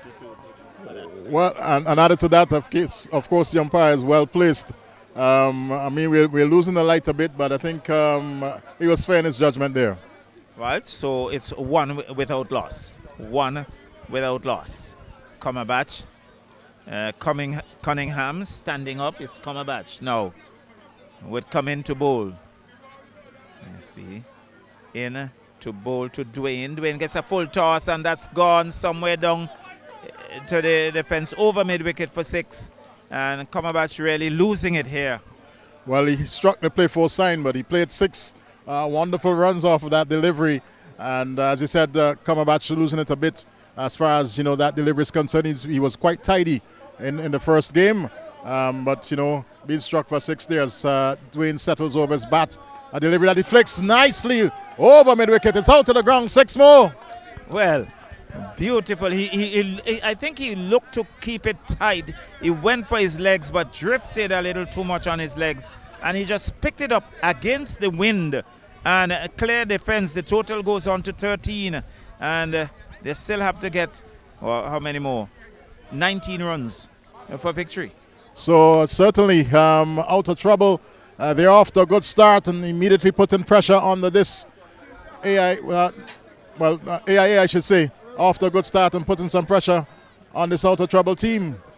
All right. So, 𝐶𝘰𝑚𝑚𝑏𝑎𝑐𝑡, we see Asif Hooper, captain, walking across, trying to have a word with 𝐶𝘰𝑚𝑚𝑏𝑎𝑐𝑡. She's an experienced individual. And here is 𝐶𝘰𝑚𝑚𝑏𝑎𝑐𝑡 now to bowl to Dwayne. And gets that, missing that. That was a little fuller, not allowing him to get underneath it. So a dot goes into the scorebook. The total remains on 13 in. And that down the leg side. And a wide signal, the total on to 14. And again, he was looking for pace on. And that really went down the leg side. Here he is now, once more, in. And slow delivery.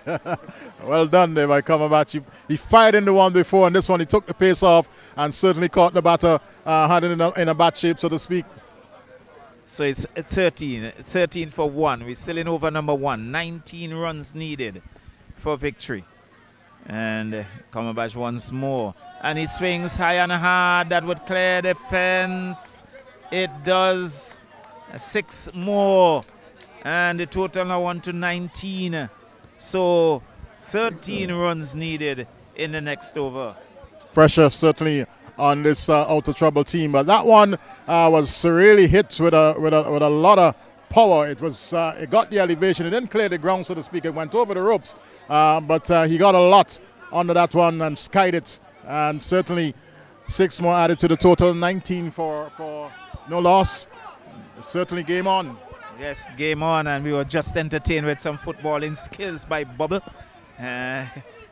Just toying around with it and showing his football skills.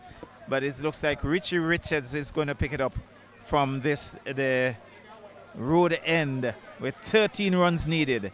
So Dylan Harry, the left-hander, he's on strike. And he has a third man, backward point, sweeper, extra cover. Long off, long on, deep mid-wicket. Deep square leg. And Richards waits. Harry. Total on to 19. 19 for 1. So extra cover now going back further. And all is set. Here is Richards now. Into bowl to Harry. And Harry's driving at that, missing. They're going to scamper through for 1. And they'll get it in the end. So the total now on to 20. 20 for 1. Some 12 runs needed off 5 deliveries. Well, after ensuring that they got that run, every single run is important in this effort to get 32 for victory here this evening. 5 deliveries remaining. And, of course, the dangerous batter, Dwayne, to face the next delivery. So Dwayne settles, the right-hander. Richards looks around his field as he comes in now. Just pause for a moment, and he's going to restart. Asking the third man to go back onto the fence. Yes, he does. He's satisfied. And he goes in now. In and bowls. Dwayne swings. That's a wide. And signaled by the umpire. The total goes on to 21. So 11 needed off 5 legal deliveries. And the pressure is mounting on out of trouble. In and bowls. And he's swinging at that, missing. And another wide. So 10 runs needed from 5. Well, the batting team certainly will appreciate the fact that the total is being added up with these wides. He certainly will need to ensure that he brings Dwayne into play, but not to the extent where he gets it over the ropes. So Richards in and bowls, and he's swinging at that, missing, and another wide. And so 9 runs needed off 5. And this not good bowling at all by out of trouble. Well, certainly not. And we see Asif Hooper just going up, having a bit of a animated chat there with the bowler. He's having some field changes and certainly trying to use his experience here this afternoon with 9 needed from 5 to see how much he can limit this AIA team. So AIA find themselves in a pretty decent position. A 6 can change things very quickly. So Richards in and bowls, and he's driving out to long off. He'll get a single. Hooper gets his body behind it. So 8 needed now off 4, and the total now on to 24. And he goes around the wicket now. Very importantly, 𝘠e🐺 is off strike. And so let's see what Harry will do as Richards in bowls, and he's tugging that down to long on. Again, Asif Hooper keeps it down to 1. 7 off 3. And he's just signaling to the rest of his players, guys, let's just relax, be calm. Let's not rush this. Let's not do anything out of the way, so to speak. So 𝘠e🐺 comes back into strike. Richards in, and he's driving at that out to square leg. There's a single. The total now on to what? 26? So 6 needed off 2. 6 from 2 deliveries. And Harry comes back into strike. So Richards will want to keep his composure in and bowls. And he's driving at that and missing. He wanted a single, it's not there. So the final delivery, 6 runs needed for victory by AIA, and certainly a good comeback by Richards after delivering 3 wides the first 3 deliveries. Certainly, he's really clawed his way back, and let's see what he does with his final delivery. And he's beating him outside the off stump. Victory here for Out of Trouble. Asif Hooper and his team, they're very, very much animated, and wonderful final over there from Richards. Well, in the end, it come back to be a very, very good over indeed. Keeping things tight, needed 13 off the over. Some 7 runs came off that over, 3 wides in the process, but in the end, they got over the line, winning by some 6 runs. And I think they would be in the final for the knockout. Not sure what the price would be for the knockout champion. I'm not sure if you have any details. Well, I have no information with regards to that. I know normally there are a couple of cases of bears, and they might very well be a cash award. As to how much, I have no idea. But there's certainly something on offer here this afternoon for the winning team as far as this ball-around is concerned. But again, very, very good last over there from Richards. And he's a player who's been around for quite a number of years. He has played cricket all across the length of British St. Vincent and the Grenadines. He's all part of the VPL, as you know. So his experience came to bear here this evening. And he's also captain of, I'm just trying to remember the name, or if it's Port Charlotte Strikers, I just can't remember immediately. But he is the captain of one of the teams. And certainly showing off his skills here in terms of limiting AIA to just 7 off that over. So the final will be between Combat Warriors and Out of Trouble. So the toss has been taken. We see Out of Trouble, they're going to take the field. And Combat Warriors would have first knock. And they have a national player in Romano Pierre. He has been playing a lot of softball cricket as well. Is an opening for St. Vincent and the Grenadines, and certainly would want to marshal his forces here against familiar figures like Asif Hooper. They have all played together, but the competition is very, very stiff. Very much so, and we're looking forward to this final here. 2 over fair, the Ball-a-Rama at the Daphne playing field as far as the TBPO softball cricket competition is concerned. Of course, competition gets going tomorrow right here at Daphne, and we're definitely looking forward to how things are going to unfold going forward, Charlo. So Romano Pierre and Marcus will take the middle, and Marcus another regular at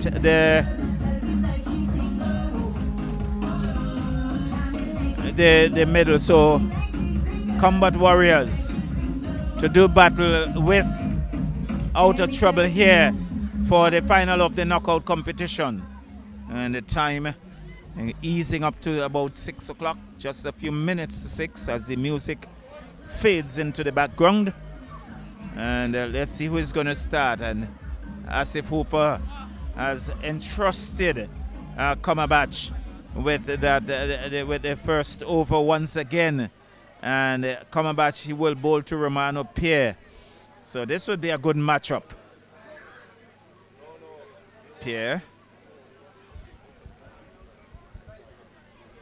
waits. And all is set. Umpire signal ready. Scorers just indicating that they're ready for action. So here is 𝐶𝘰𝑚𝑒𝑟. In and bowls to 𝑝𝘶𝑟𝘗. 𝑝𝘶𝑟𝘗 looking to work that. That spun right across him and taken cleanly by Cunningham standing up. And there is no run. 𝐶𝘰𝑚𝑒𝑟 once more. In and bowls to 𝑝𝘶𝑟𝘗. 𝑝𝘶𝑟𝘗 swings over square leg for 6. Onto the body of 𝑝𝘶𝑟𝘗. And he picked it up, dispatched it over square leg for 6. And it's 6 without loss. Yeah, Marcus Richards, the non-striker. Here is 𝐶𝘰𝑚𝑒𝑟 once more bowls, and 𝑝𝘶𝑟𝘗 is looking to drive that, taking on the body that's going across him. And a dot goes into the scorebook. The total remains on 6. 6 without loss. 𝐶𝘰𝑚𝑒𝑟 once more. We'll be mindful of 𝑝𝘶𝑟𝘗 going square leg, and that's a full toss. And that went over mid-wicket, high and hard for 6. The total now on to 12. And 𝐶𝘰𝑚𝑒𝑟 again would have to look at 𝑝𝘶𝑟𝘗. They're having some words. Banter, good friendly banter. He swings at reverse sweep, magnificent shot. And that went sailing. It would have been over backward point. He reverse swept that. And it cleared the fence. The total goes on to 18. And really, that's the shot of the day. 18 without loss, we're in over number 1. When you take so much runs off of Travis 𝐶𝘰𝑚𝑒𝑟. Magnificent switch hit there by 𝑝𝘶𝑟𝘗 that cleared what would normally for the right-hander would have been square leg. And for the right-hander over backward point. So 𝐶𝘰𝑚𝑒𝑟, he's under the pump, the total onto 18 without loss. So 𝑝𝘶𝑟𝘗 has hit some 3 6s in the over so far. Well, a great way to start. It is a final, and it's a game that certainly need to get ball onto bat, and he's certainly done so with those last 3 balls. 18 in the first over and 3 deliveries still to go. A fantastic start. Couldn't ask for a better one. So 𝐶𝘰𝑚𝑒𝑟, he's under the pump, and 𝑝𝘶𝑟𝘗 waits. He has played softball cricket all over the country. Here's 𝐶𝘰𝑚𝑒𝑟 in. And he's driving at that. The catch would be taken. Yes, he is. And 𝑝𝘶𝑟𝘗 goes. So at the end of over number 1, it's 18 for 1. Romano 𝑝𝘶𝑟𝘗 makes his way back. Caught at backward point for 18. And it's 18 for 1. And we see. I don't know if you had a look at his bat. It's quite a sizable bat there from that 𝑝𝘶𝑟𝘗's taken back with it. Yes, pretty sizable indeed. It looks like the natural cricket bat. Certainly. So Scott makes his way out in the middle, and it's going to be Richards who is going to pick it up from this end, and he'll be bowling to Marcus Richards.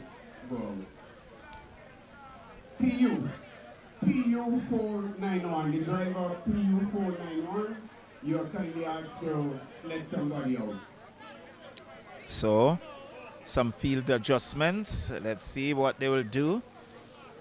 So, let's see on the onside, there is a square leg on the boundary. There's a deep mid-wicket. There is a long on, a wide long on and a straight long on, and it gets swings out to square leg. They go for 1.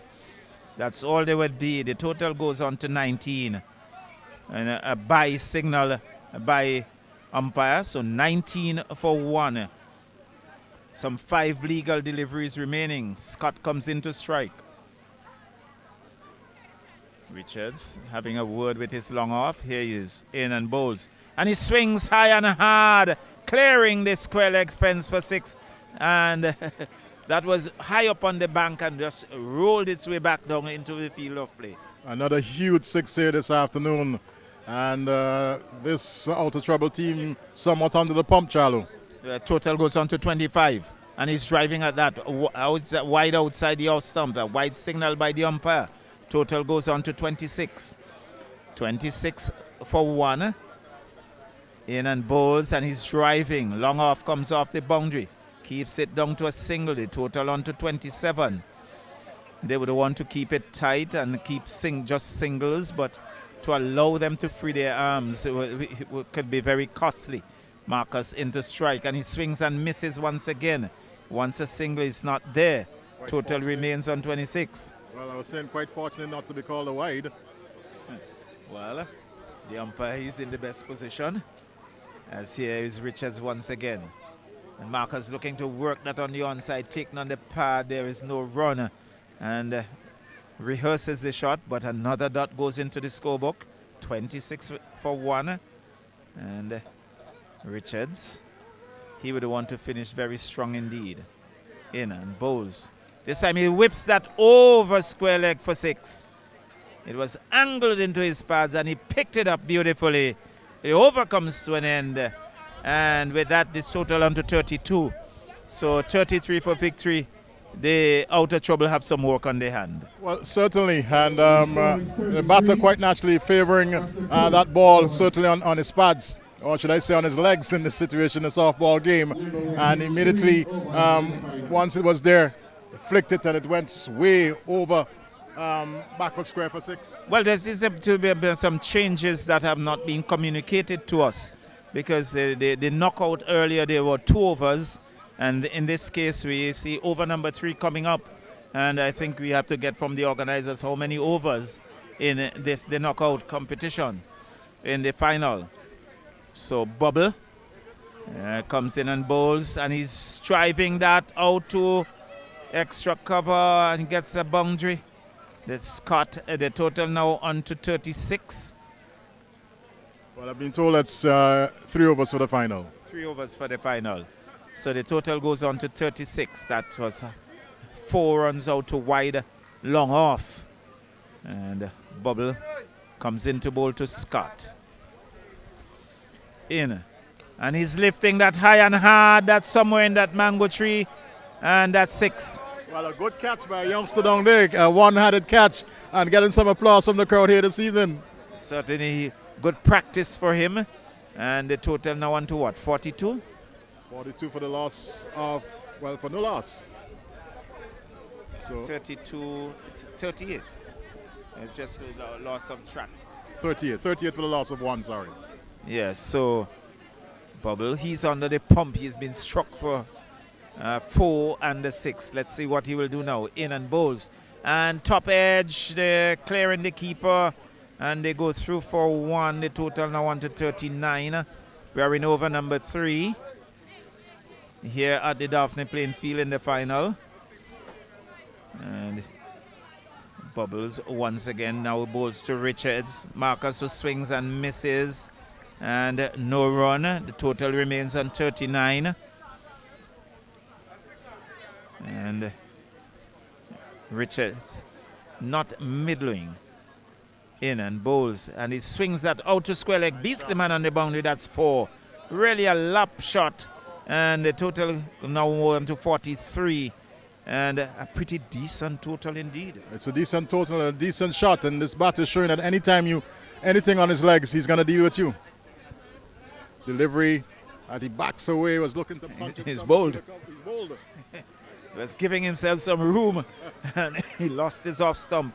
So at the end of over number 3, there were 43 for 2, and outer trouble have to get some 44 runs in 3 overs in the final.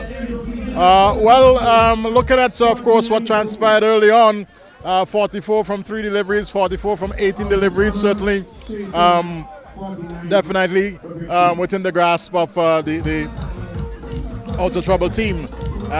They have the firepower there, and one can expect that certainly they're going to take it to the bowlers here this evening as they try to surpass this 44. So already we see Cunningham with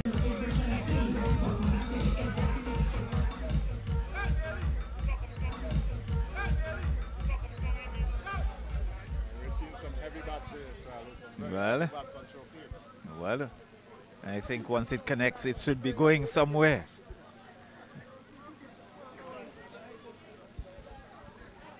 So it looks like Richards and Hooper to open the batting. Just over 14 runs and over required. Based on what we've seen here this afternoon, it's an asking rate that is not out of, it's not possible, quite possible, I should say, for this out of trouble team. Yes, it is a total that is possible. And the likes of Asif Hooper getting his first knock, so to speak. So I think along with Richards, two potent batters, and they can do some damage. Well, I was a bit surprised that Asif didn't really bat it for the first 2 games, but the experience is needed. We know what he can do. He has shown it at all levels, and certainly, of course, leading from the frontier this evening in this all-important final, trying to get out of trouble over the line. So he decides he's going to take the first knock, and so they can't see the name from here, but number 24, he'll be bowling to Hooper, and he'll be bowling round the wicket. So Hooper settles in, and he swings at that missing, and they would walk through for 1. In fact, they go down the pitch to have a mid-wicket conference. So Richards having a word with Hooper.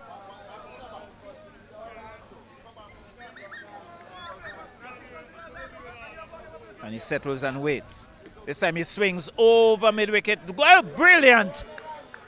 The big man on the mid-wicket boundary, he palmed it back onto the field of play and kept it down to a single. What we thought was 6 runs, he has saved his team 5 runs in the process. Yeah, really good piece of cricket there. Realizing that he had no chance of taking that catch, but as you said, just patted it back into play, and restricting just the batters to just 1 run, as you said, saving 5 runs. So Richards comes in to strike as he waits now. In. And Richards gets a delivery that is over his head. I think that should have been a signal a wide. Hooper is questioning that. Richards is disgusted, and really it should have been called a wide. They are not happy, but the umpires are in control. And you said it, Charlo. This is, of course, all up to the umpire. And as we know, cricket is a gentleman's game. So the reaction of Richards really and truly, ought not to take place. Right, so Hooper still there, questioning the umpire, but they will continue. Play has to go on. And Richards still not happy. But he will have to, play will have to go on. He settles now and waits. It's 1 without loss. Now he pulls away, not sure what is going on. He settles now, waits on the bowler. In. And he's swinging at that, taking on the body. There's no run. So AIA keeping things tight. The pressure on out of trouble. And let's see what they can do. Can they get out of this trouble? Well, still early days. Of course, it's just the first over. We've seen, 3 deliveries thus far. Just 1 run on the board. But definitely under some pressure here, out of trouble. So here's Richards to swing, taking on the body. And there is no run. As if Hooper has to get him to calm himself, concentrate. And that is very much needed at this particular stage. I think he has been rattled, ruffled by the absence of the call from the umpire. But you have to move beyond that. In. And he's bowled him. And so I think he's been an enemy of his own downfall here. As you said, the way in which he responded to the umpire's decision, not calling that no ball, that he felt was a no ball, really and truly, it went throughout. He lost it, as you said, throughout his innings. And, lost his concentration, as a matter of fact, and played an awful shot. Just played all over it, lost his wicket in the process. So it's 1 for 1. And this is turning out to be an excellent over indeed by AIA from Combat Warriors. So, Combat Warriors, indeed, they got a bye all the way to the final. I didn't have to go through the playoff stages, and creating some problems, a lot of problems right now for out of trouble. So they have here them in trouble. To bowl to Cunningham. Cunningham is splashing at that, got a top edge, he'll get 1, and that's all they'll be. They want to come back for the second, they're doing so, and in the end getting 2 runs comfortably, and the total now on to 3 for 1 as over number 1 comes to an end. So 40 runs, 41 needed off the final over, Eddie. 41 off 2. Yeah, that's 20 and a half runs per over. Certainly a lot of pressure now on the batting team. I think the Combined Warriors, they've been fantastic thus far. Good bowling effort. They've been good in the field, as we saw that wonderful save on the boundary moments ago, saving some 5 runs. So really setting up this final very, very nicely here this evening. And very importantly, 𝐴𝑐𝑕𝑝𝘺, who's still at the wicket, a lot is going to depend on him. Definitely. So, the name Combat Warriors, I think that speaks volumes. That sums it up. They are warriors. They like they like to be in combat, not giving it up. And it's going to be 𝘱𝑒𝘥 who is going to pick it up from the road end. He'll be bowling to 𝐴𝑐𝑕𝑝𝘺. In. And Hooper swings over mid-wicket. That's gone. That's 6. So good start to the over here for Outer Trouble. The total now on to what? 9? 9. 9 for 1. And Hooper, you have to give at least 3 or more 6s in this over. 𝘱𝑒𝘥 into bowl to Hooper, who is driving off the outside edge. This would go close to the fence. It goes across the ropes. That's 4 runs to a backward point position, a thick outside edge. He got 4. The total goes on to 13. And he rehearses the shot, but the boundary is there. Well, Hooper has decided he's going to throw the kitchen sink at everything. Try not to be agricultural, so to speak. And that one peeled off the outside edge down to the third man fence for 4. So, 𝘱𝑒𝘥, some 10 runs off the first 2 deliveries. He waits. Hooper waits on him. There's an adjustment to the field. They're now pushing in a backward point. And here is 𝘱𝑒𝘥 to bowl to Hooper. Hooper gets a wide delivery, drives at it, misses. They go through for 1. And let's see. The bye signal by the umpire. A total now on to 10. 10 for 1. Wearing over number 2. 𝘱𝑒𝘥 to Cunningham. In. Cunningham bowled him. Swinging across the line. And losing his off stump in the process. And Outer Trouble is in deep trouble. Certainly in deep trouble in this, the second over. And, well, 𝐴𝑐𝑕𝑝𝘺 is there, just waiting for the next batter to make his way in. But certainly a lot of pressure now on 𝐴𝑐𝑕𝑝𝘺 and this Outer Trouble team. They really and truly have a lot certainly to do in terms of ensuring that they get victory here this afternoon. So 𝘠𝑒𝑚𝑟𝑏𝑎𝑐 makes his way out to join his captain. It's 10 for 2. Still some 31 runs needed. Off what?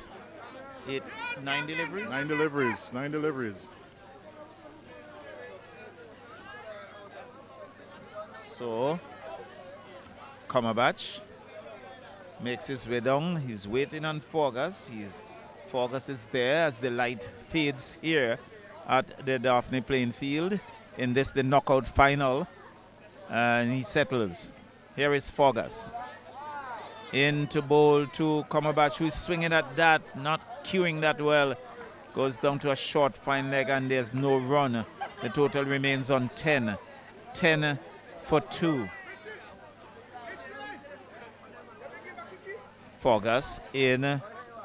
𝘠𝑒𝑚𝑟𝑏𝑎𝑐 is swinging that high. It's high in the air. The bowler is settling underneath it. Takes the catch. 𝘠𝑒𝑚𝑟𝑏𝑎𝑐 goes for a duck. His second duck of the evening. And Outer Trouble gets further into trouble. And they are 10 for 3. And who's going to make their way out?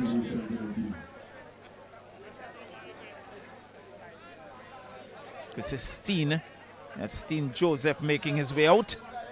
And it's 10 for 3 and really in very, very deep trouble. Certainly 1 over to go. 33 or 34 runs required? 34 runs required. So it's really and truly very, very big mountain now for this Outer Trouble team to climb, so to speak. Can they do a Gary Sobers or a 𝑈𝑚𝑑𝘦 or a Kieron Pollard? Not sure. We still wait. And one of the supporters of the Tbpo Progressive Organization who likes to put his money where his mouth is. And as we decide to sponsor the most improved young player, I think, in the competition. Excellent. We'll get a word from him. Excellent. Pierre, in, and his hooper is driving out to extra cover. There is no run. We are in the final over. And we have in our commentary about Crispin Charles. Good evening, Crispin. Good evening, sir, and I enjoyed myself. I'm happy to see both of you doing this commentary this evening. Well, here is Romano Pierre, in and Bowles, and Hooper is driving out to cover. He's out caught. So Sears took that comfortably, and I as a operator, customer service operator at the AIA, he's here to support AIA, and they're really doing well. Well, AIA, unfortunately, they have been knocked out, but we are into Combat Warriors, and it's what, 10, 11 for 4. 11 for 4, 34 runs needed. How many more deliveries? I believe it's either 4 or 3 deliveries remaining. So it's definitely curtains for out of trouble. They can't get out of this one. Right, so Bubbles make his way out. But Crispin, you have been associated with Tbpo for a long time, and I must say congratulations. You have always stepped up and have really put your money into Tbpo. Yes, Charlo, after 43 years, we still around carrying this competition, and I have retired. To be honest with you, I'm retired now, but what I'm doing, I'm trying to help the youngster. I'm investing in the competition, and also we have a competition that we carry as T10 in August, and we've been pushing that for some 20-something years now, and this is where we stand to help the youths, because the youths are the future down the road. So we want to make sure that they're looked after and we help to prepare them for the future. So that one was smashed through the offside for a boundary. The total now on to what, 15? 15 for 4 with just the final legal delivery remaining. And really out of trouble have been outfoxed, outclassed, outplayed here at the Daphne playing field. Pierre is in and he swings high and hard. That's 6. So at the end of it, out of trouble, getting up to 21 for 4, losing by some 22 runs. A massive defeat. I think the largest defeat of the evening. Certainly it has been the largest defeat of the evening of the Ball-O-Rama here at the Daphne playing field. And out of trouble, somewhat humbled. You can say that Combat Warriors, of course, they got a bye to the final, and they got an opportunity quite naturally to rest and assess the other teams, and they really and truly assessed the conditions and the situations very well, and coming out with a very good victory here this evening. So that's it. So Combat Warriors winning the knockout finals here at the opening of the Daphne Tbpo softball competition. And in fact, I should say Tbpo NLA Softball Cricket Championship, because they have been sponsored by the National Lotteries Authority for the last 30 years, Crispin, and that is extremely commendable on the part of the sponsors. But a good victory again, a good opening ceremony, and with the whole knockout, a good end to the proceedings for the day. Certainly, Charlo, it's been a pleasure, working with you here. It's always a pleasure, as a matter of fact, working alongside you. But just to say to our viewers, of course, and the listeners on NBC Radio, the competition gets in earnest tomorrow, right here at the Daphne playing field, and it's going to continue over the next 2 months thereabout. So, persons in the surrounding areas, Bel-Air, Gome, come out and, just soak up what is being offered here at the Daphne playing field as far as this softball cricket competition is concerned. We've got some very good players involved, players at the national level also, so just come out and support. So that's it for us here at the Daphne playing field as we go back to Master Control. Thanks for all the viewers and the support. It's Combat Warriors winning the knockout fight.